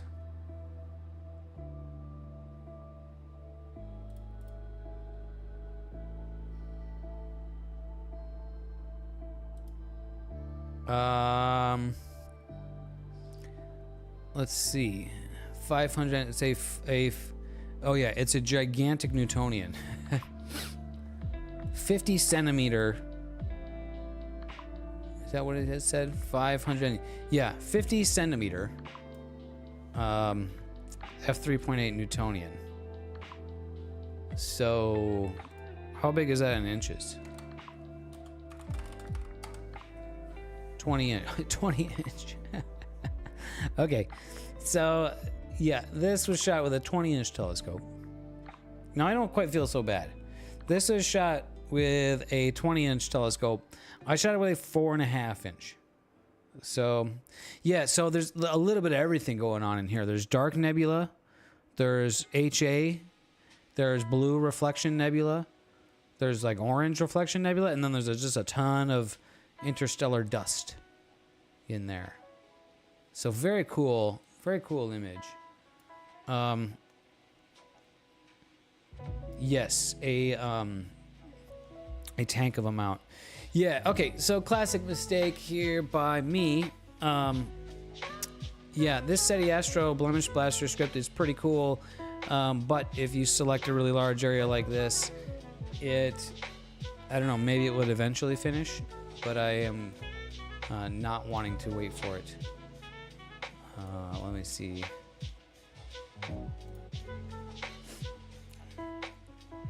It's like hammering one of my CPU cores.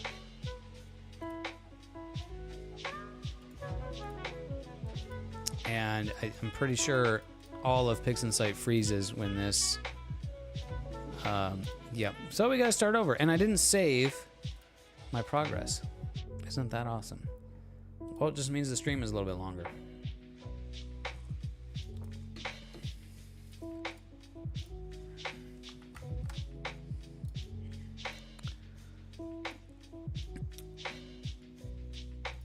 All right, well, let's do it again. Let's start over. I was trying to figure out how to remove those light streaks. So those are kind of I've never seen that before. So here's the raw stacked image. So original article was asking about how do we enhance the colors. This is the colors after we have a stacked image. So this is how it looks more or less out of the camera. Yeah, I never do that, dude. I never save the project. Remember how I was talking about that before? I never, ever do that. For some reason. So, but I can get back to where we were pretty quickly. We did Graxpert to remove background gradient, but there's such little gradient.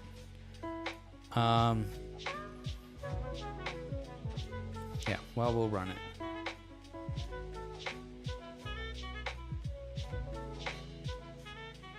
Yeah, it's so funny. It's like everything that I do in my entire life, I'm like save.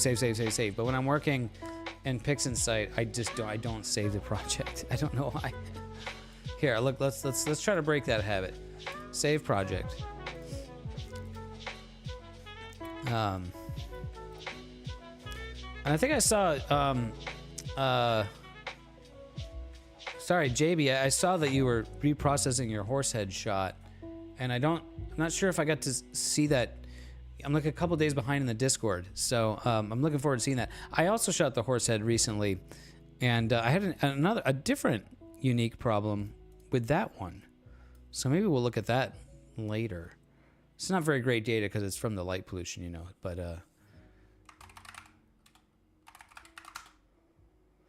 this is NGC 2170. All right, I've saved the project. We did Graxpert to remove the gradient, and so the next thing to do is to color calibrate.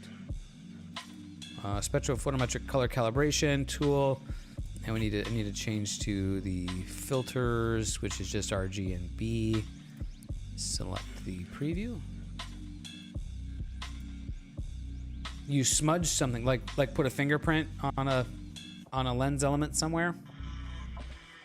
I've never done anything like that ever. Never. Okay, color calibrated. Stretch, close. How about we save it? And now we will blur exterminate, and I'll increase sharpen non-stellar to 0.8 on that. So I'm gonna work on the focuser, the telescope. I'm going to replace the. Well, I'm gonna build the version with an off-the-shelf focuser. Yeah, cool. I'll look forward to seeing that in the Discord. So that's my project really for the rest of the week, is to get the telescope rebuilt with the new focuser. I think I've come to the limit to what I really can do, or what I really want to do with the 3D printed focuser. I think I've just reached the practical limitations of that, and so it's time to move on, I think. Yep, and I remember the detail about that to accommodate those acorn nuts. I need to order some. Smudged, second worst nightmare. Yeah. Yeah, I feel you, Zach. Did you get that front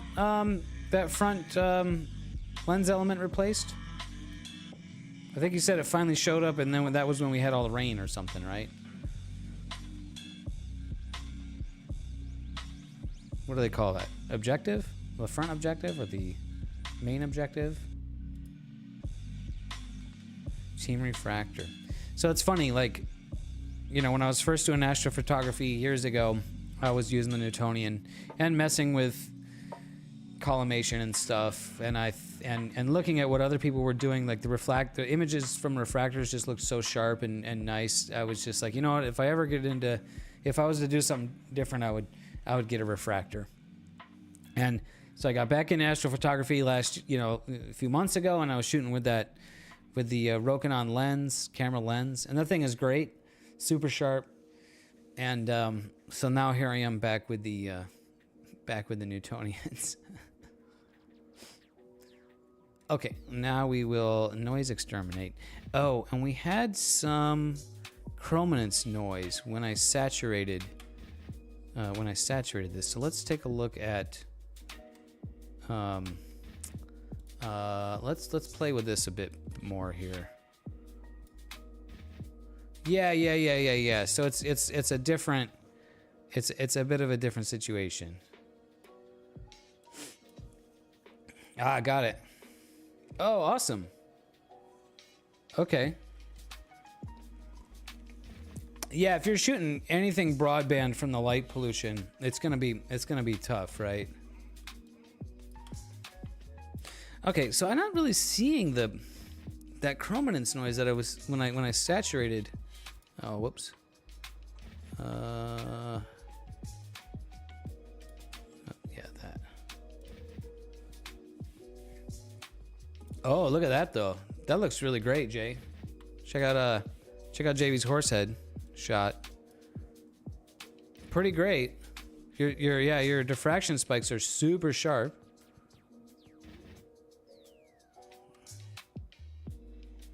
Smudge up here, huh? Yeah.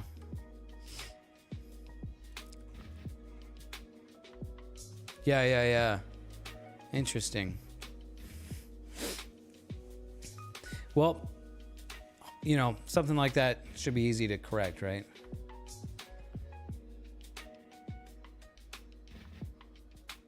Yeah, so Zach, I've seen some like before and after, like some comparison pics with that L quad filter, and it looks like, I don't know, I wasn't super impressed. Like it looked like it probably depends on the target and your actual light pollution, and but from what I was seeing, it was a pretty minimal difference.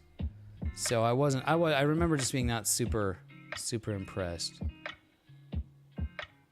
Okay, identical mark on your, yeah, gotcha.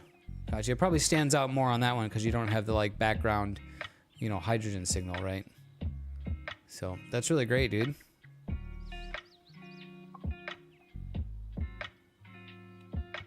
It's a feature. It's your signature. Yeah. All right, so yeah, looking at the noise on here. Control Shift Z.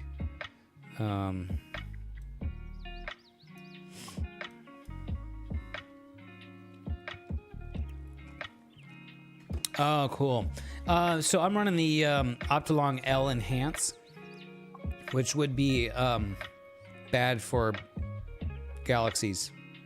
Galaxies, there's just, I mean, any broadband target, there's really not much you can do because it just gets lost in the light pollution.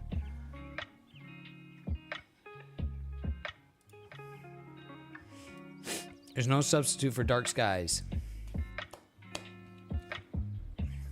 So the best galaxy filter is driving to the desert and camping in sub-zero temperatures on top of the mountain with 4 good friends. We cuddled together for warmth. But we got really cool images. And I've got some galaxies to process next. What's up, Dan Astro? It's going good, buddy. How are you doing? We got some new data. Got some new data to play with. And here we are with the Angel Nebula. Yeah, exactly. Yep. Anything that's broadband, right? The reason that the L Enhance or the narrowband filters imaging works on narrowband targets that are, emission nebula, is we can isolate that one very specific wavelength, like the HA, the hydrogen alpha wavelength, and block out all the light pollution. So we get really good results with that. But, galaxies, almost all of the light coming from a distant galaxy is going to be from, the culmination of all the stars in that galaxy, which is going to be all wavelengths. So just a lot of that gets lost in the light pollution. There's nothing you can do about that. This is the Angel Nebula, Dan Astro.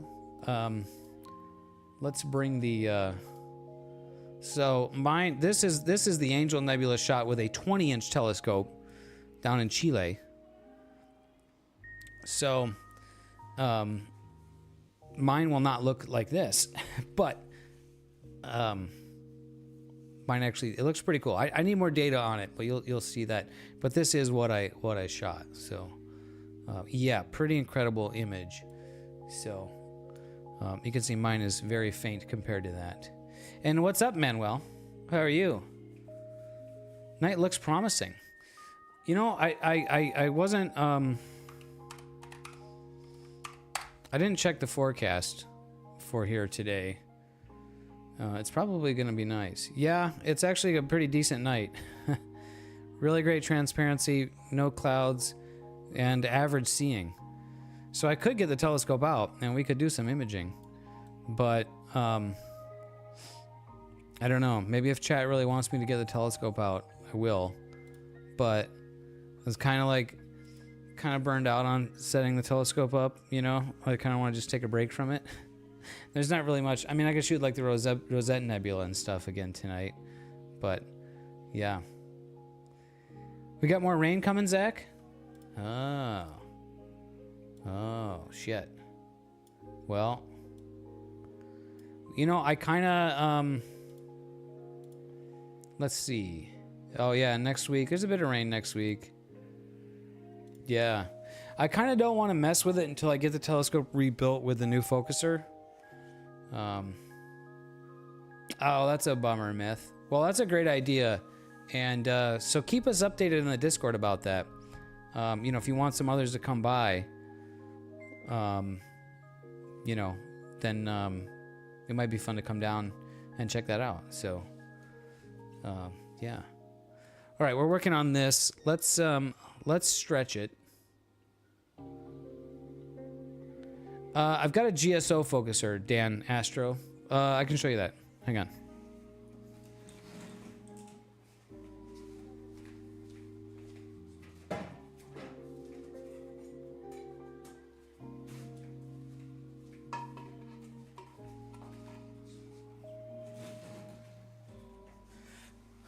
So I had to reprint the whole front end.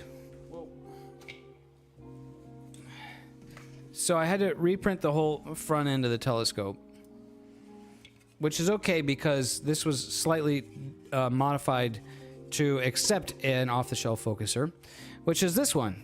This is like a standard GSO style, GSO manufactured Crayford style focuser.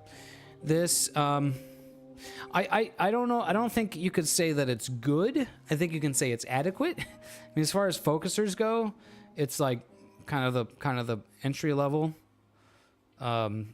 basic.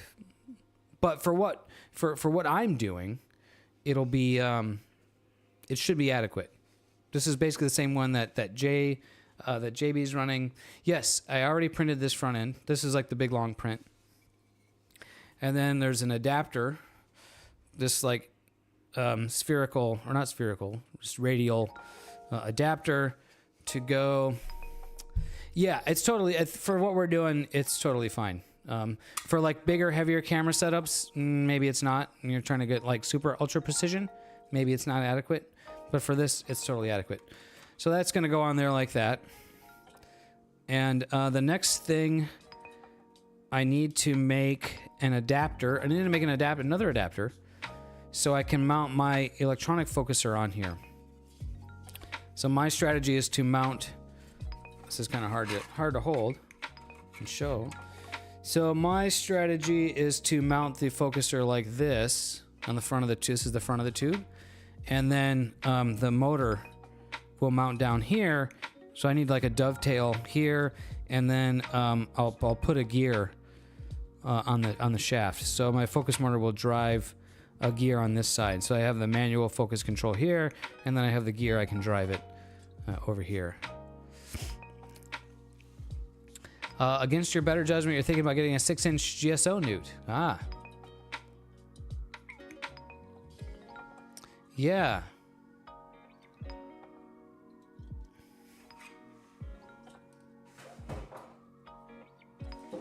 So there's limitations with the GSO Newtonians for imaging.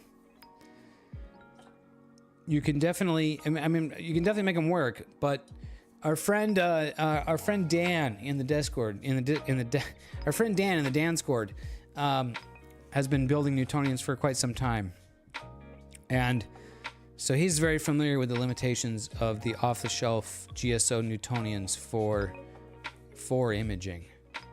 So may want to consult with him, and either be ready for making a lot of modifications, or just have your expectations somewhat limited, especially if you're used to a refractor where things are easy and everything's very sharp. It's going to be more difficult with the Newtonian. Okay, so let's histogram transform this. Stretch the image.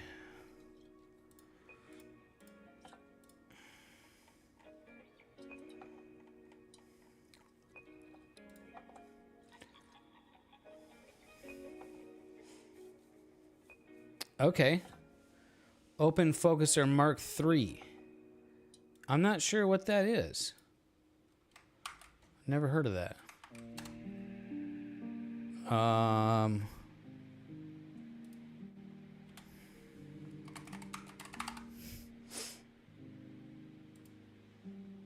I see there's a printables for something called Open Focuser Mark IV. Is this what you're talking about? This is cool. Okay. Yeah, look at this. So, 3D printable 2-inch linear rail focuser with a, okay, yeah. Yeah, look at this.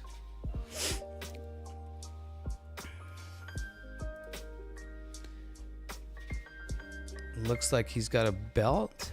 How is he? Oh, that's interesting. The linear rail is very cool. 2 linear rails. Yeah. I was thinking that, like, yeah, if you were gonna do a linear style 3D printed focuser, to use linear rails like this to support it. And you can get linear rails for pretty cheap now because of 3D printers. So that's probably going to be pretty good. That would probably do it. Yeah, I was thinking about if I was gonna design another focuser, I would use linear rails.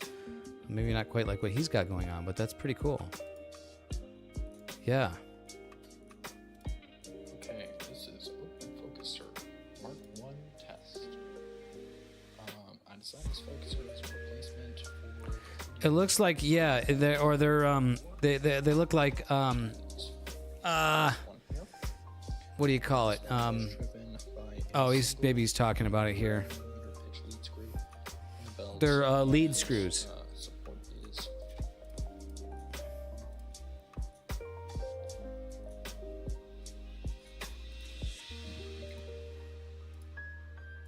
Focused on that screw. So that's up and. Yeah, I don't want to watch the whole thing here, but that's cool, man. Yeah, I would love to see how that works out. I'm sure you could definitely adapt this to fit on the DBS 114, so that could be really cool.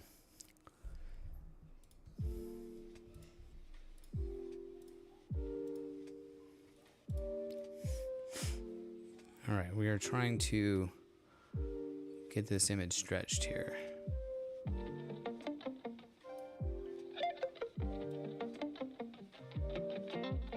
I think we had about something like that last time. All right, Mazif.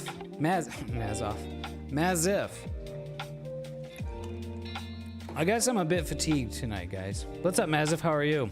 We were just showing the guys the focuser that you've sent, and getting ready to. I've already made a new front end to the telescope. And so this is going to go on there.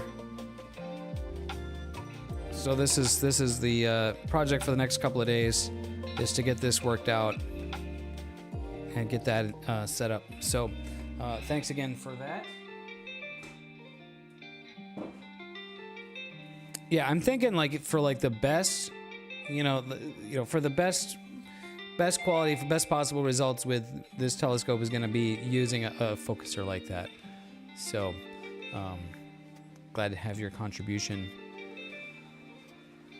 All right, let's save. Remember, save the project this time. Okay, now let's go back to Steady Astro and try this Blemish Blaster script, and then, but you just have to get like, you can't select really large areas with this thing.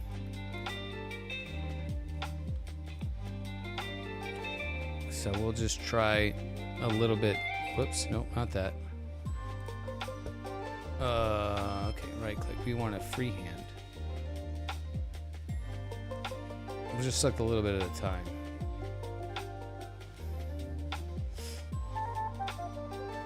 It is, yeah. So this is Blemish Blaster from SETI Astro, and that did not do anything. Did that do something? Not really. Okay, now that's not going to work then. So we would probably have to use the clone stamp tool.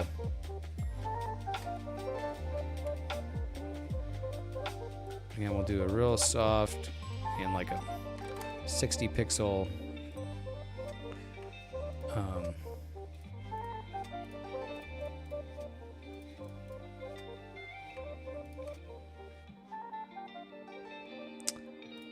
quantum processor. Well, I don't have one of those.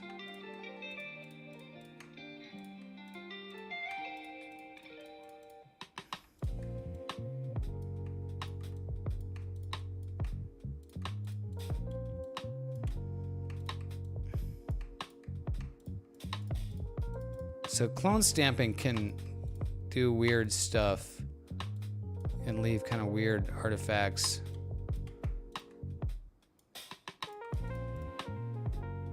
I think I want to bring the opacity down more. Yeah, maybe this is looking okay. You don't want it to like leave a pattern behind. I'm trying to erase a pattern, and having like some bit of randomness, since this is basically just like background noise and like random dust.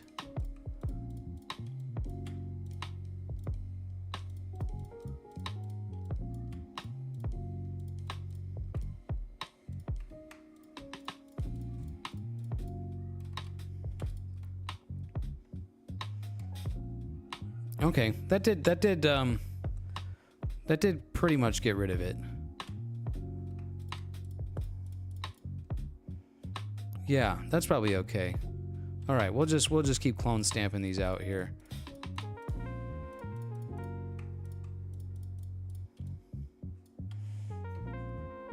Really curious as to what these light streaks are. It's not something that I've seen before.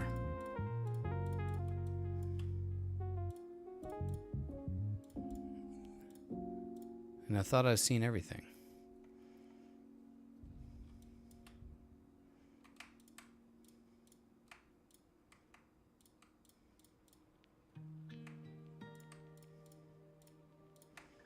But there's a first time for everything.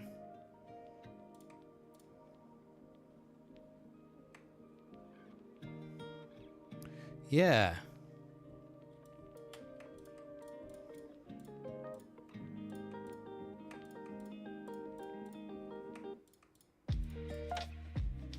All right. This will look nicer.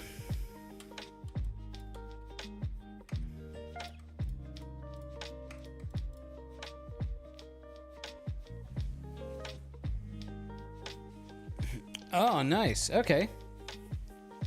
Well, that'll go good. That is good because since you have 16 telescopes running at one time, right? Or almost that many? What did you have? Like you had the 5 rigs set up the other night or something I saw?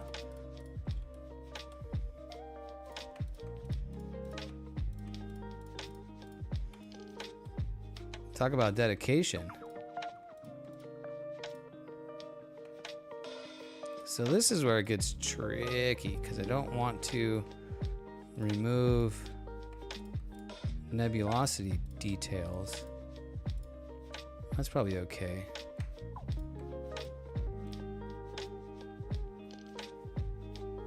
Soon to be 17.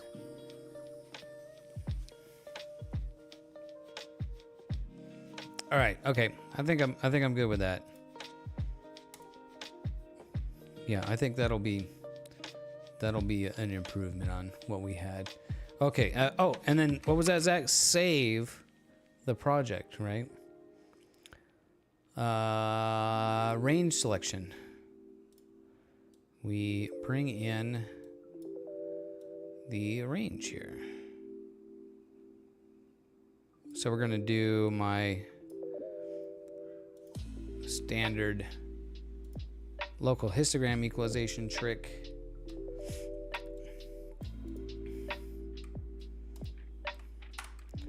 What kind of project are you working on, Maz? If that you had so many, were you imaging all the same thing, or were you imaging a bunch of different stuff with all those scopes set up?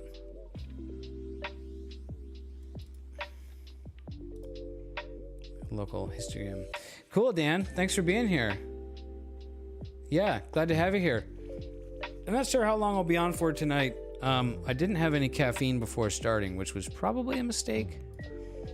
And I did have a beer, which if anything is just kind of making me bleh. So I definitely want to process these 2 images.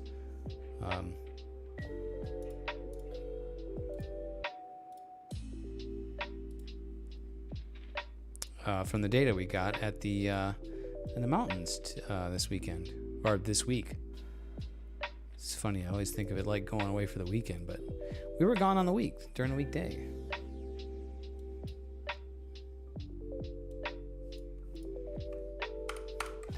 Okay, a little bit more local histogram equalization. Give me those details in the bright areas. And then we'll do some curves to make this all kind of jump out some more. And we will close that and that and that, and then we'll save it. And now curves. Basically kind of need to make the whole thing brighter here. Not quite that bright. Well, maybe there. And then we kind of bring that down. Yeah, not quite that much. Ah.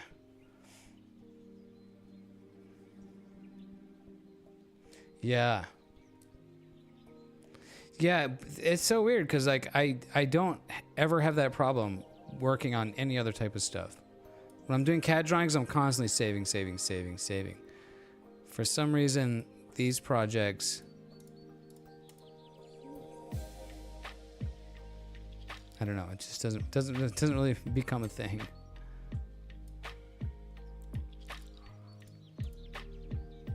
Okay, maybe that's about where I can go with it.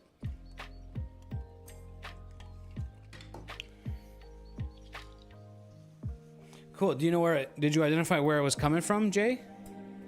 Did you touch the coma corrector or something? Put a big fingerprint on there. Let's see. So, okay, now I want to saturate, but I think this time I'll grab a range mask. Because I don't want to saturate those background colors too much.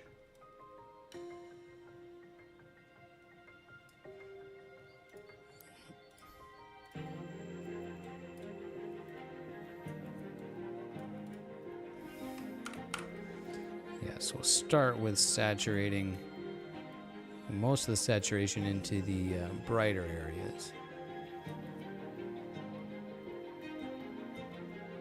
Kind of like that, probably.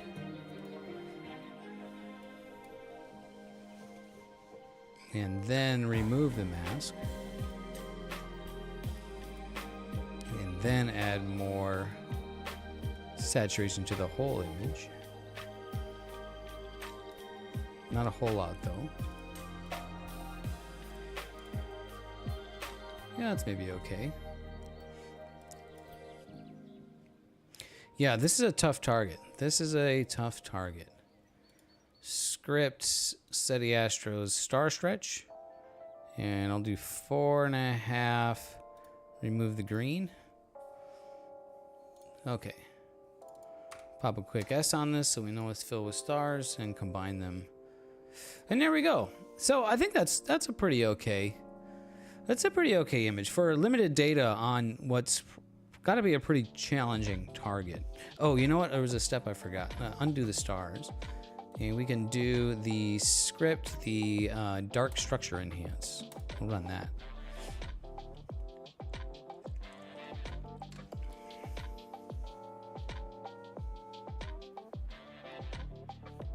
Ah, cool. Okay, dark structure enhance. Just adds a lot of darkness to the dark structures. That's what you want. It enhances them, you might say.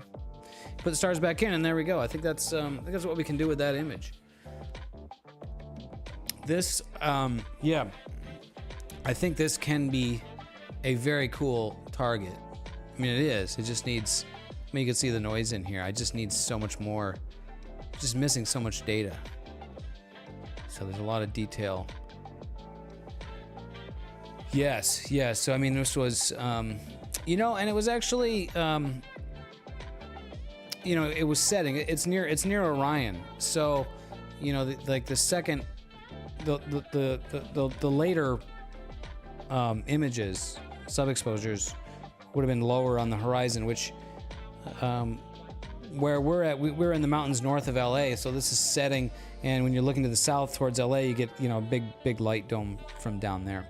So it wasn't quite as dark could be for this target. So that's part of it. But also, yeah, it's just clearly a very dim target. So we can compare my version to this one shot from a 20-inch telescope. This is rotated like 90. Compared to mine. So yeah, clearly there's there's a lot more data in there than what I've got. But yeah. Yep. Yeah, this thing you can shoot till about midnight. So, you know, from like 7 to midnight, But you know, between technical problems and the exposures that I threw away, I ended up with about 4 hours on it. So, but I love it. I think it's so cool because there's like a little bit of everything in here. There's, you know, blue reflection nebula and dark nebula in front, and orange reflection nebula, hydrogen alpha signal in there. So and then there's just a lot of really faint dust, which I'm just starting to pull out the faint dust in here, right? So, and there may be some processing steps that I could do to make that faint dust pop out some more. So, yeah, but I like that it's something that looks really cool, but is also not a very common target. You know, you see everybody shoots Orion, which is great. I mean, Orion is awesome.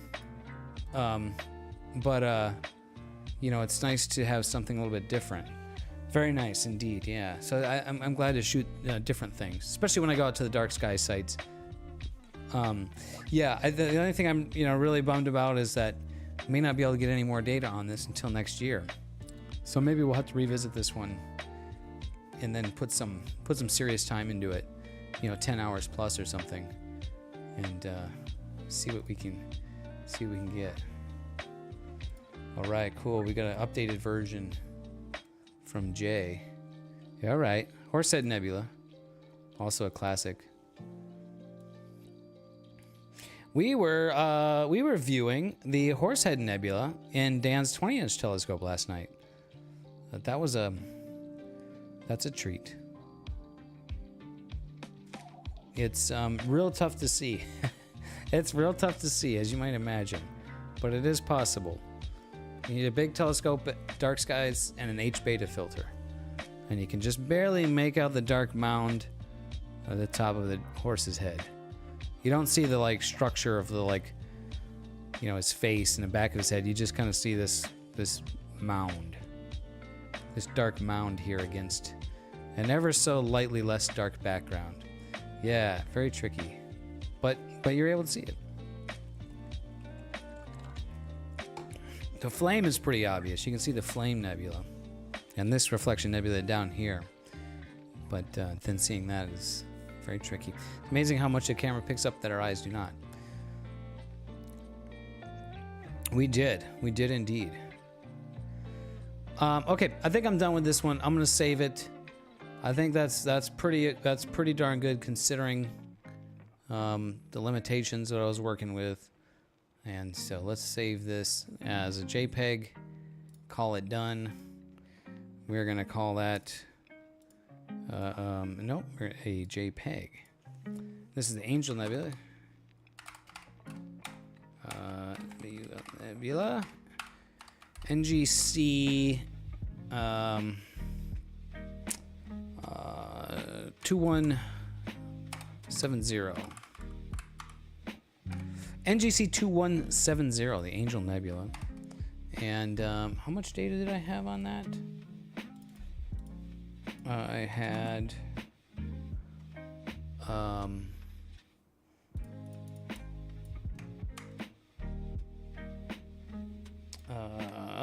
oops, hold on. I had 58 times 4. Oh, it was 4 hours because I had 2 more. We'll just call it 4 hours. And the date 2-26-25. 4 hours, yeah, Angel Nebula. Well, that's a cool one, and that is one that I hope more people explore, and we can see some more takes on that, and or just get more data, So, fun stuff. All right, let's close it and move on. Let's play with some galaxies. The one that I got more data on was M106.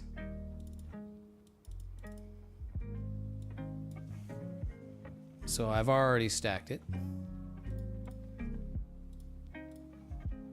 Here we go, M106, big spiral galaxy, very nice, lots of really interesting detail in here. It's kind of asymmetric, and more galaxies over here. There's yeah, this edge-on galaxy.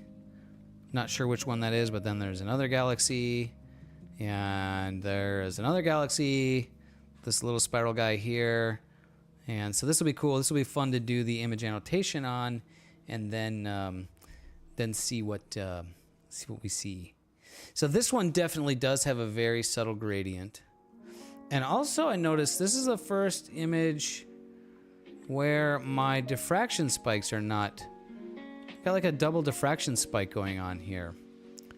So I'm not quite sure why. It may be because I have some, oh yeah. It may be because I have just some not great data in there. So this is the first night when I had things, I'm pretty sure I had the mirrors, one of the mirrors too tight, and I got like pointed stars. So I'm pretty sure this image is the first night I was suffering from pinched optics. So perhaps that is resulting in the diffraction spikes being not quite lining up. So I think I'm just going to process this the way it is for now, and then maybe I'll go back and stack the first night and the second night separately, and then just kind of see if those diffraction spikes sharpen up. So this image does have a bit of a gradient. So let's try, we'll try the various gradient removal tools, R, G, and B. So I'll do the spectrophotometric flux calibration, then we'll try the multi-scale gradient correction tool and see if, see how well that does. It's a very subtle, like left to right gradient. So if this does anything but take out a, oh, this is having a hard time too. Okay, well, you know what? We're not going to do it. Never mind. We'll just use Graxpert. Still my favorite gradient removal tool.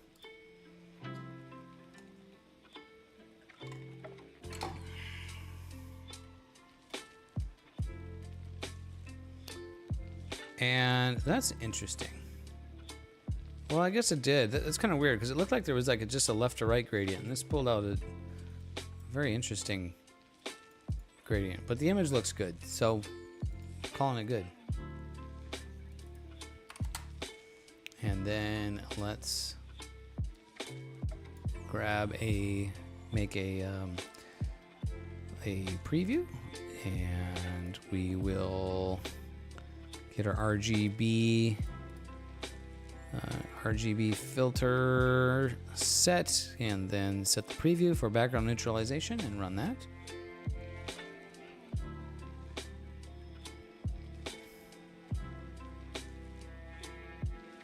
And now we should be color calibrated.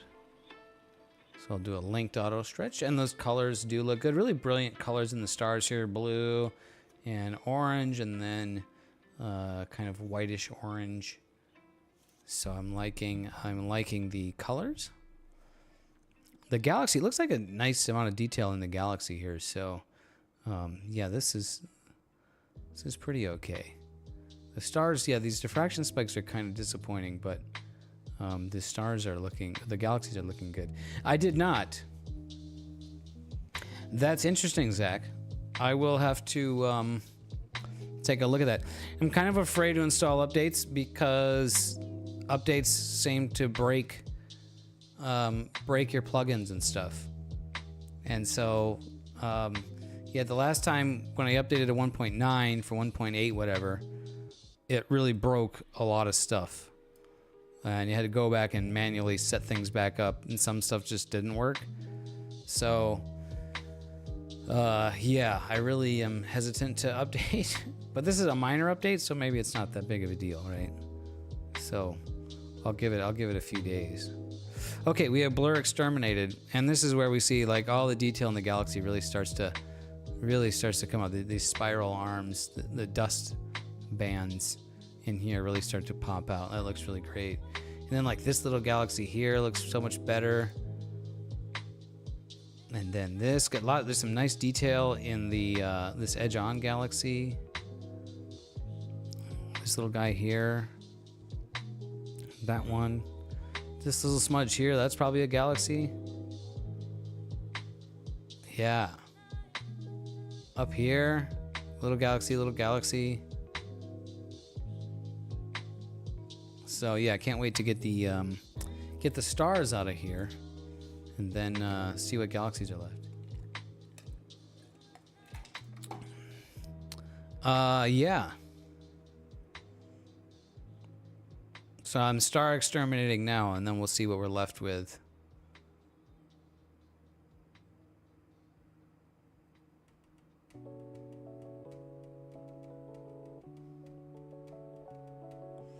Okay, stars are gone. So yeah, anything that's a smudge in there is probably a galaxy. Pretty amazing. Okay, now we will noise exterminate. I'll crank this up to like 0.85, maybe.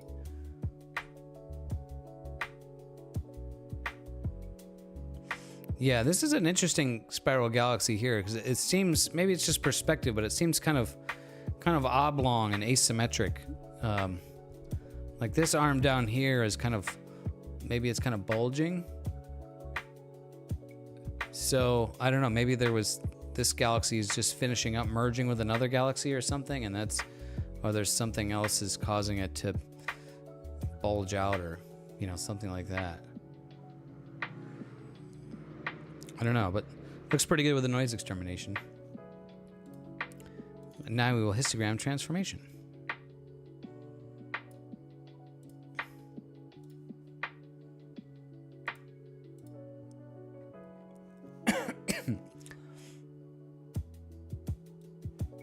Entropy. So let's get the background a bit darker. That's probably pretty good for now. What's up, Star Traveler? I don't know what NGC it is, but it's M106. The main galaxy here is M106. I don't know the NGC number. You'll have to excuse me, I don't have the NGC catalog memorized. But, okay, that's looking pretty good. I'll probably play with the curves a little bit to darken the background. But for now, I'll do that. And yeah, look at all the galaxies in there. Pretty great. So let's do some local histogram equalization on just on the cores. So I'll select the brightest areas here. Thank you, Myth. 4285.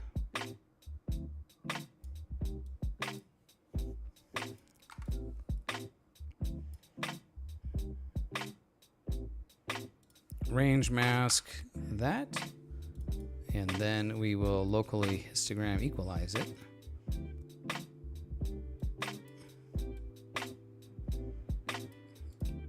Oh yeah, we can kind of do a lot of local histogram. Look at how much detail pops out in the core. That's before and that's after. So this object really loves local histogram equalization. Yeah, and I framed it up here with this other edge-on galaxy because that was looking really cool to me. Yeah, that's really great. That's looking really cool.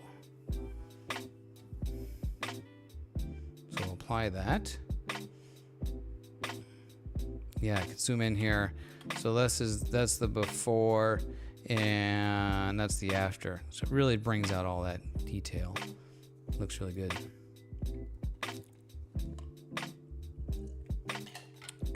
Okay, I think the last thing to do is to do the saturation on here.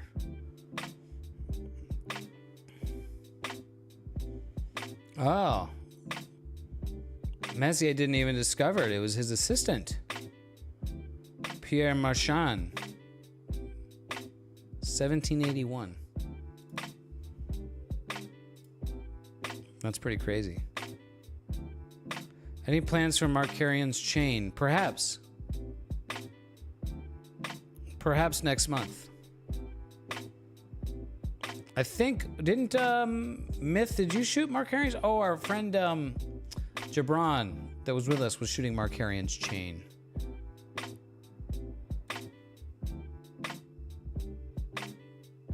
So now I want to, yeah, the saturation is going to be tricky. Let me see. Yeah, Jabron was. Yeah. I may image that. You know, I'll see if it makes sense. You know, for the field of view that I have. You know, the pixel scale that I'm shooting at and the field of view. If it seems to make sense, that could be a good target. I think with Markarian's chain, it's a lot of. I think it's a lot of elliptical galaxies. So while they're great, there's just not a lot of detail in those. They're just, you know, fuzzy balls, right? So, you know, that's cool, but it's just definitely not as exciting as like the spiral galaxies where there's colors. And oh, you did get 2 hours of data on it. Oh, cool, Myth. No, Star Traveler. This was with the 4.5 inch, the DBS 114 3D printed telescope.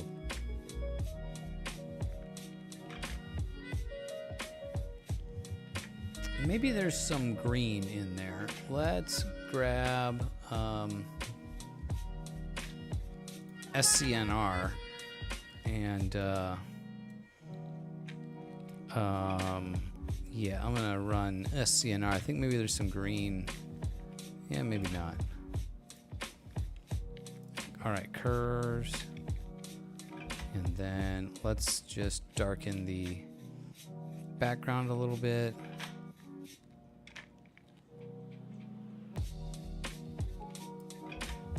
Yeah, exactly. I'm quite pleased with the amount of detail that little I'm able to get.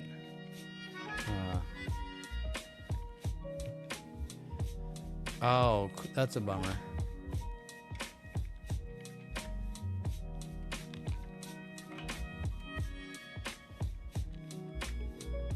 Yeah, that's probably better.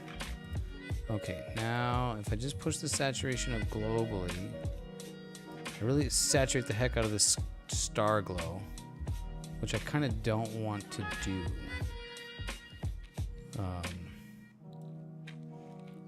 Well, maybe I'll see what it looks like when I get the stars back in. I really like the color. The blue's standing out pretty good. So, all right, we'll try that. And now we got to stretch the stars. I'll use City Astro's Star Stretch script. Whoops, not purple paddle, but purple paddle. City Astro Star Stretch. And I usually do 4.5. Well, with this telescope, and I'll remove the green, execute. And that looks good. Rename that to S so we know it's filled with stars. Combine the stars. Yeah, there we go. Pretty good. Yeah, that's not too bad. Yeah, definitely. This background glow on the star here is kind of, you know, there's kind of some halo going on in there, and that's okay though. Those stars actually look kind of okay. I'm alright with that. I think that's pretty good. You know, maybe the background could be a bit darker. I don't know. I think I like it like. Maybe we'd try it. Let's take the stars out and go back to the curves. And I'll just bring the darkest darks down like a bit more. Yeah, it's the background looking kind of brown. So maybe you lose a little bit of detail in the outer spiral arms, but I think that'll be better. Just a little bit more contrast. Yeah.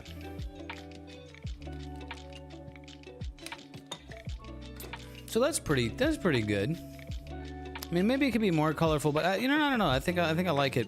And you can, if I zoom in, you can see I start to get a lot of chrominance noise color in here. I don't know if that's going to really show well on the stream, but yeah, just a limitation of what this camera that I have can do. But despite that, I mean, that's pretty cool. That's a pretty nice looking galaxy there. Very, very neat shape. Do we have like a Hubble image of that one?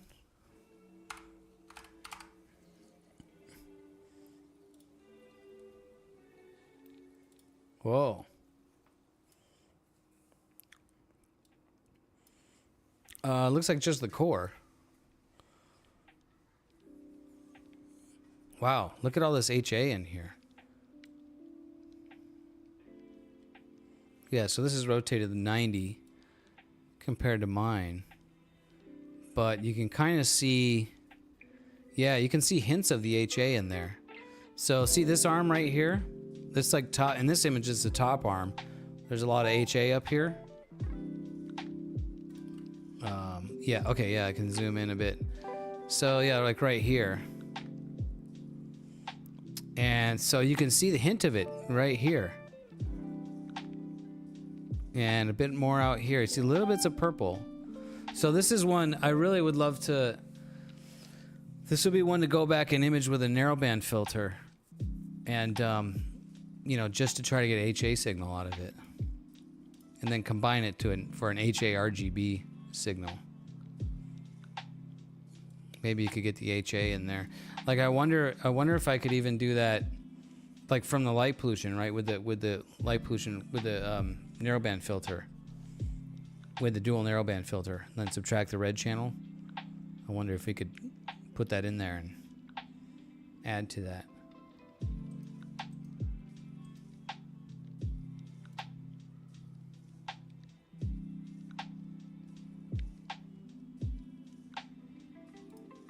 Here's another image of it. Oh, I can't click on it though. Edge C14, so a 14-inch telescope, but it's not clickable, so that's not very helpful. Yeah, not too bad, huh? Swinging above its weight class, I'd say so. You know, I'd say a lot of that is due to the processing. A lot of that is due to Blur Exterminator. You know, modern processing softwares. Oh, here we go. Oh, wow, here we go. Look at this view of it.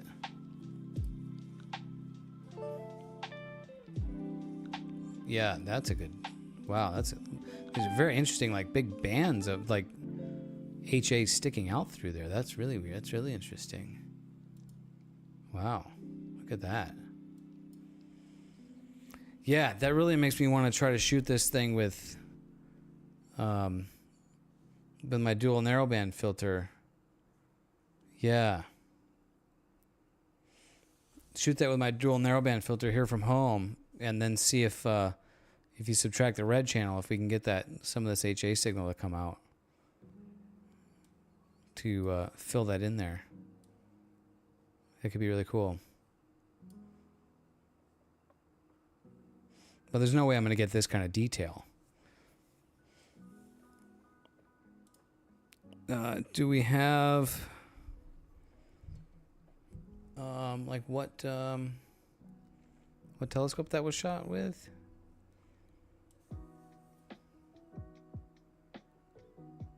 Oh, this is Hubble Space Telescope data.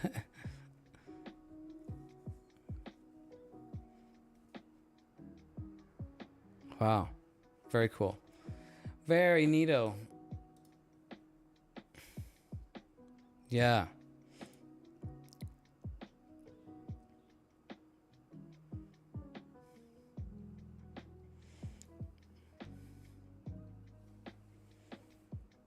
Yeah. Yeah, what you can actually get from home with the narrowband filters is pretty impressive.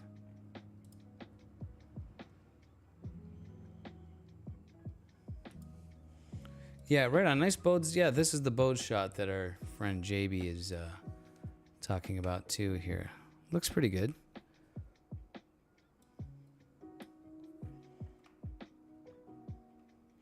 I'd have thought those would taken up more room in your field of view here. That's interesting. Annotations. That's the next step.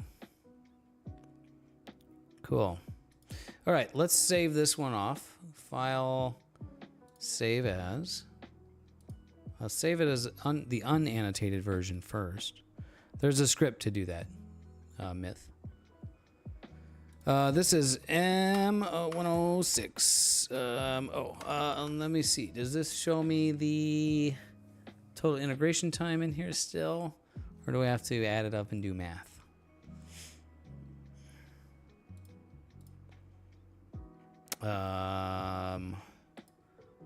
You know what? We can just do it this way.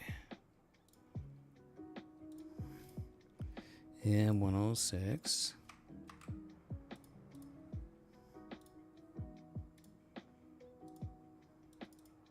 I'm not going to stack it. I'm just adding these in here because this will tell me how much. Oh, 7 hours. Okay, that was 7 hours.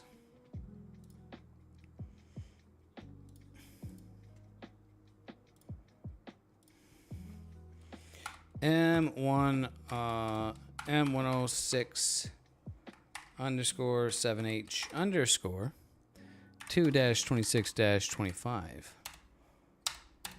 Pretty great. I dig that. I dig that. Okay, image annotation.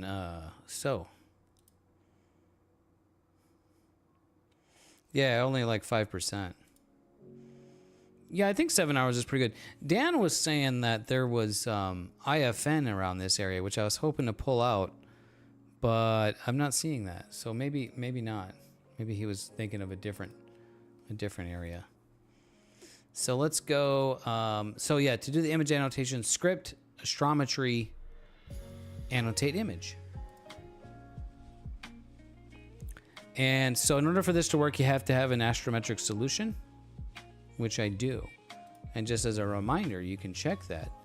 You go View Explorer, and you select your view, and it'll say if you have an astrometric solution.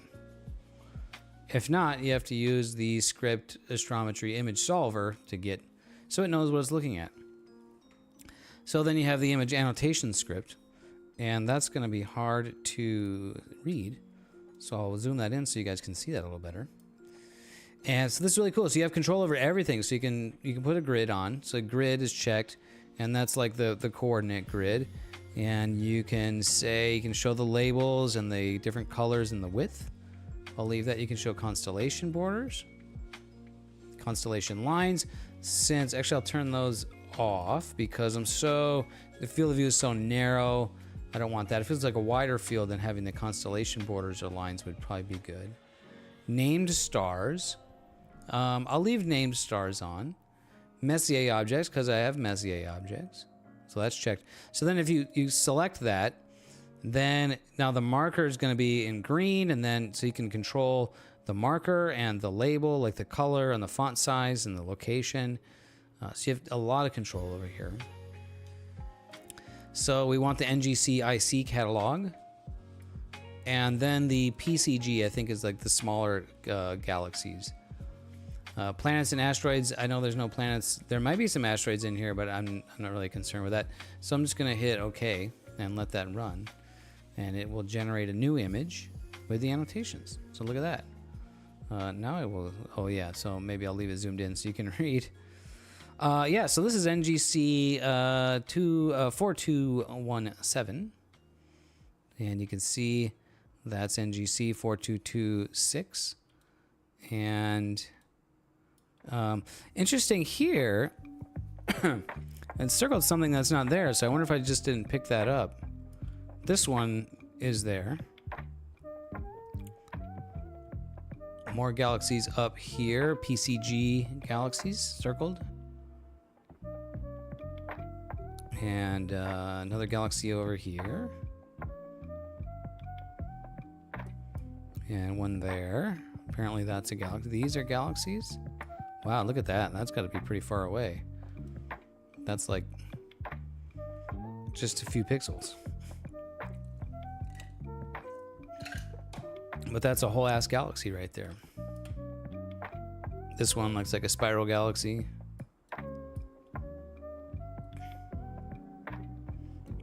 And you see 4248 here. So a lot of galaxies in there. Yeah, that's pretty neat, huh? So the grid shows you the coordinates.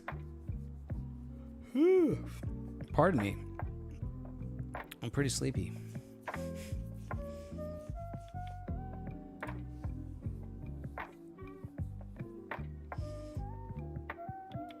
So that's looking pretty good. Let's save that. As M106, same name, but I'll go M106 annotated.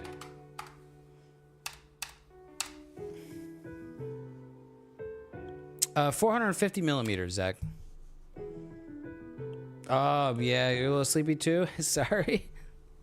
Yeah, like I said, usually I get some caffeine in me before streaming, but I don't know, I was kind of excited to work on these, and yeah, I think I'm gonna sleep pretty well too. I slept pretty well last night, but still we were up late and, you know, just doing so much.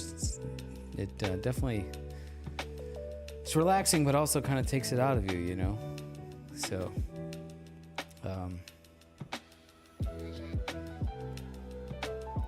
but yeah, so that's what we got. We got 2 nights, we got 2 new images.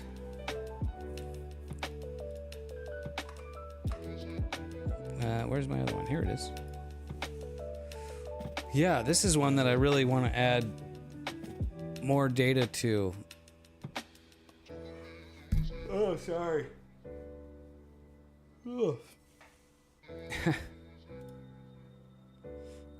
Yeah, I think I'm gonna end the stream because I'm getting very sleepy, and I don't know. It's only 6 o'clock though. I don't want to take a nap, and then I won't sleep. So, yeah, good sleep recharge. Yeah, I'm kind of excited, but also disappointed with this image. Like, it could be really good, but it needs more data. But it's cool. I'm glad that I just, you know, I'm glad I found out about it, and now I know.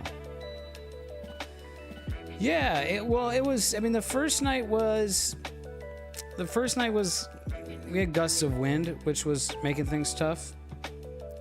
Yes, the color palette. So the first night we had wind, and that was making things tough. And I had a bunch of technical issues, so I only got one night. I only got data on this for the second night. Everything that I only got a little bit of data the first night, and then it was mostly trash. And most of the time I was spent troubleshooting. And it turned out it was, most of the problems was user error. It was something that I was doing. I was collimating it bad. I was using a different adapter. It was kind of a whole thing. But I realized my mistake. Yeah, there was some, and then, yeah, late that night, or early in the morning, the gusts were really strong. So, yeah. Oh, that's a bummer. Yeah. Usually it's pretty accurate, Star Traveler, but yeah, sometimes not. Yeah. Yeah, no, I know. And especially, you know, because I'm glutton for punishment in that, you know, I build these things myself. So like there's all the troubleshooting that normally comes with astrophotography, with imaging. But on top of that, now I have to make all the mistakes that you learn about when you are building telescopes and stuff. So there's a lot of fun to be had there. Sorry. But I think I'm definitely making improvements and getting better and better. And it's just kind of a matter of dialing in all the details to get you there. I've got a couple of things. A couple of the next steps are the focuser, as I mentioned before. So I'm gonna be working on this maybe tonight. I don't know if I have the energy to. I need to design a part, print a part. I don't know if I have the energy to do that tonight. I think I would need caffeine if I was going to do that. Maybe I will just wait till tomorrow. So that's the next priority, really, is the focuser. We'll get that going. And then I've got some cable management issues, I think, with the mount that I think were maybe causing me some issues. I can show you, actually, now that I have some time lapses. I mean, it's obvious. It should have been obvious, but now I think it's even more obvious. So the way I have my cables just dangling off the bottom of there, I knew that's not ideal. And again, it's the type of thing I thought maybe I can kind of get away with it. But notice in the time lapse how much the guide camera USB cable moves. And actually, maybe it doesn't look like it's moving. Yeah, well. Oh, that's interesting. So it's like sliding down. Yeah, it's definitely not ideal. Yeah, it's a pretty nice time lapse. This is a pretty poor low light camera, so it's not very good for this, but it's still cool. But yeah, here you can really kind of see this cable moving around. And you know, this is a time lapse, so it's way sped up, so it's not moving this fast in real time, but it is moving. So that cable moving, like, you know, that could be vibrating the mount. You know, just a little bit, right? And then the big chunk of cable hanging off of here. I actually did like I last week sometime. I pulled all the cables out and like I went to like completely reroute the cables, and like I wasn't liking it. It just wasn't. It wasn't seeming right. I can't remember exactly what the problem was, but I ended up just putting it back. But yeah, I think I need to do something better with that. So, but yeah, it's a pretty cool time lapse. I especially like the the beginning. You see, me working on it because the red headlight illuminates it, and you can kind of get an idea as to how much work that it takes to get the thing set up and running. Before I can finally walk away from it. So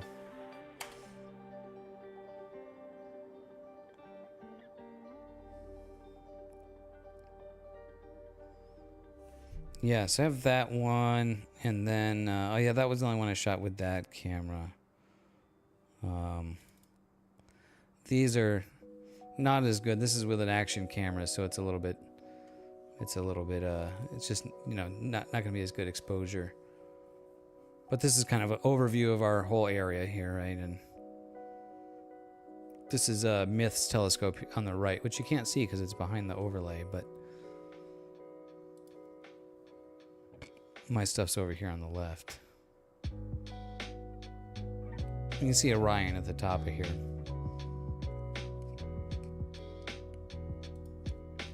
So Star Traveler, yeah. So NB, he probably means narrow band. Like a good, and in the cases, most of us are shooting with one-shot color cameras, so these would be like dual narrow band filters. So those really cut through the light pollution, but it limits what you're able to capture. So cool, but worth it. Yeah. Oh yeah, definitely worth it. Yeah, definitely worth it. I wouldn't hesitate again to go out in those temperatures. Any colder than yeah, if it was going to be colder than that would be tough. But it was doable. It was doable. All right, guys. I think I should get off because I'm very tired. I'm very tired. Thanks for joining me here. Got some good data, got some good info on the telescope, how it's working. And we'll continue to work on that. I would definitely not like Montana, not in the wintertime. You're right about that, Star Traveler. You are correct about that, sir. All right, guys. I'm going to, I'm going to bounce off now. I'll post these in the Discord. And I'll try to catch up with the Discord, what I missed from you guys from the last couple days. And, check out the James Webb Space Telescope backdrop here, backdrop art from our friend Myth. So big shout out to Mithridates Astro for that, and for the beer, and for the good company at the Dark Sky site, and for the 2-month subscription on Twitch. You rock, bro. Cool, man. I'm glad that I'm glad you think that, and I hope that will inspire you, Star Traveler, to do your own stuff. So, all right, guys, thanks for being here. Thanks everybody. Thanks Mazif again for the focuser, and thanks JB for sharing your experiences. You guys have posted a lot of stuff I gotta catch up on, so maybe I'll do that slowly tonight, between tonight and tomorrow. Tomorrow afternoon, I gotta go replace a garbage disposal, so that'll be fun. Maybe I should stream that. That might be one of those troubleshooting streams, like the other night. I don't think we should do that. Night, Zach. Peace, guys.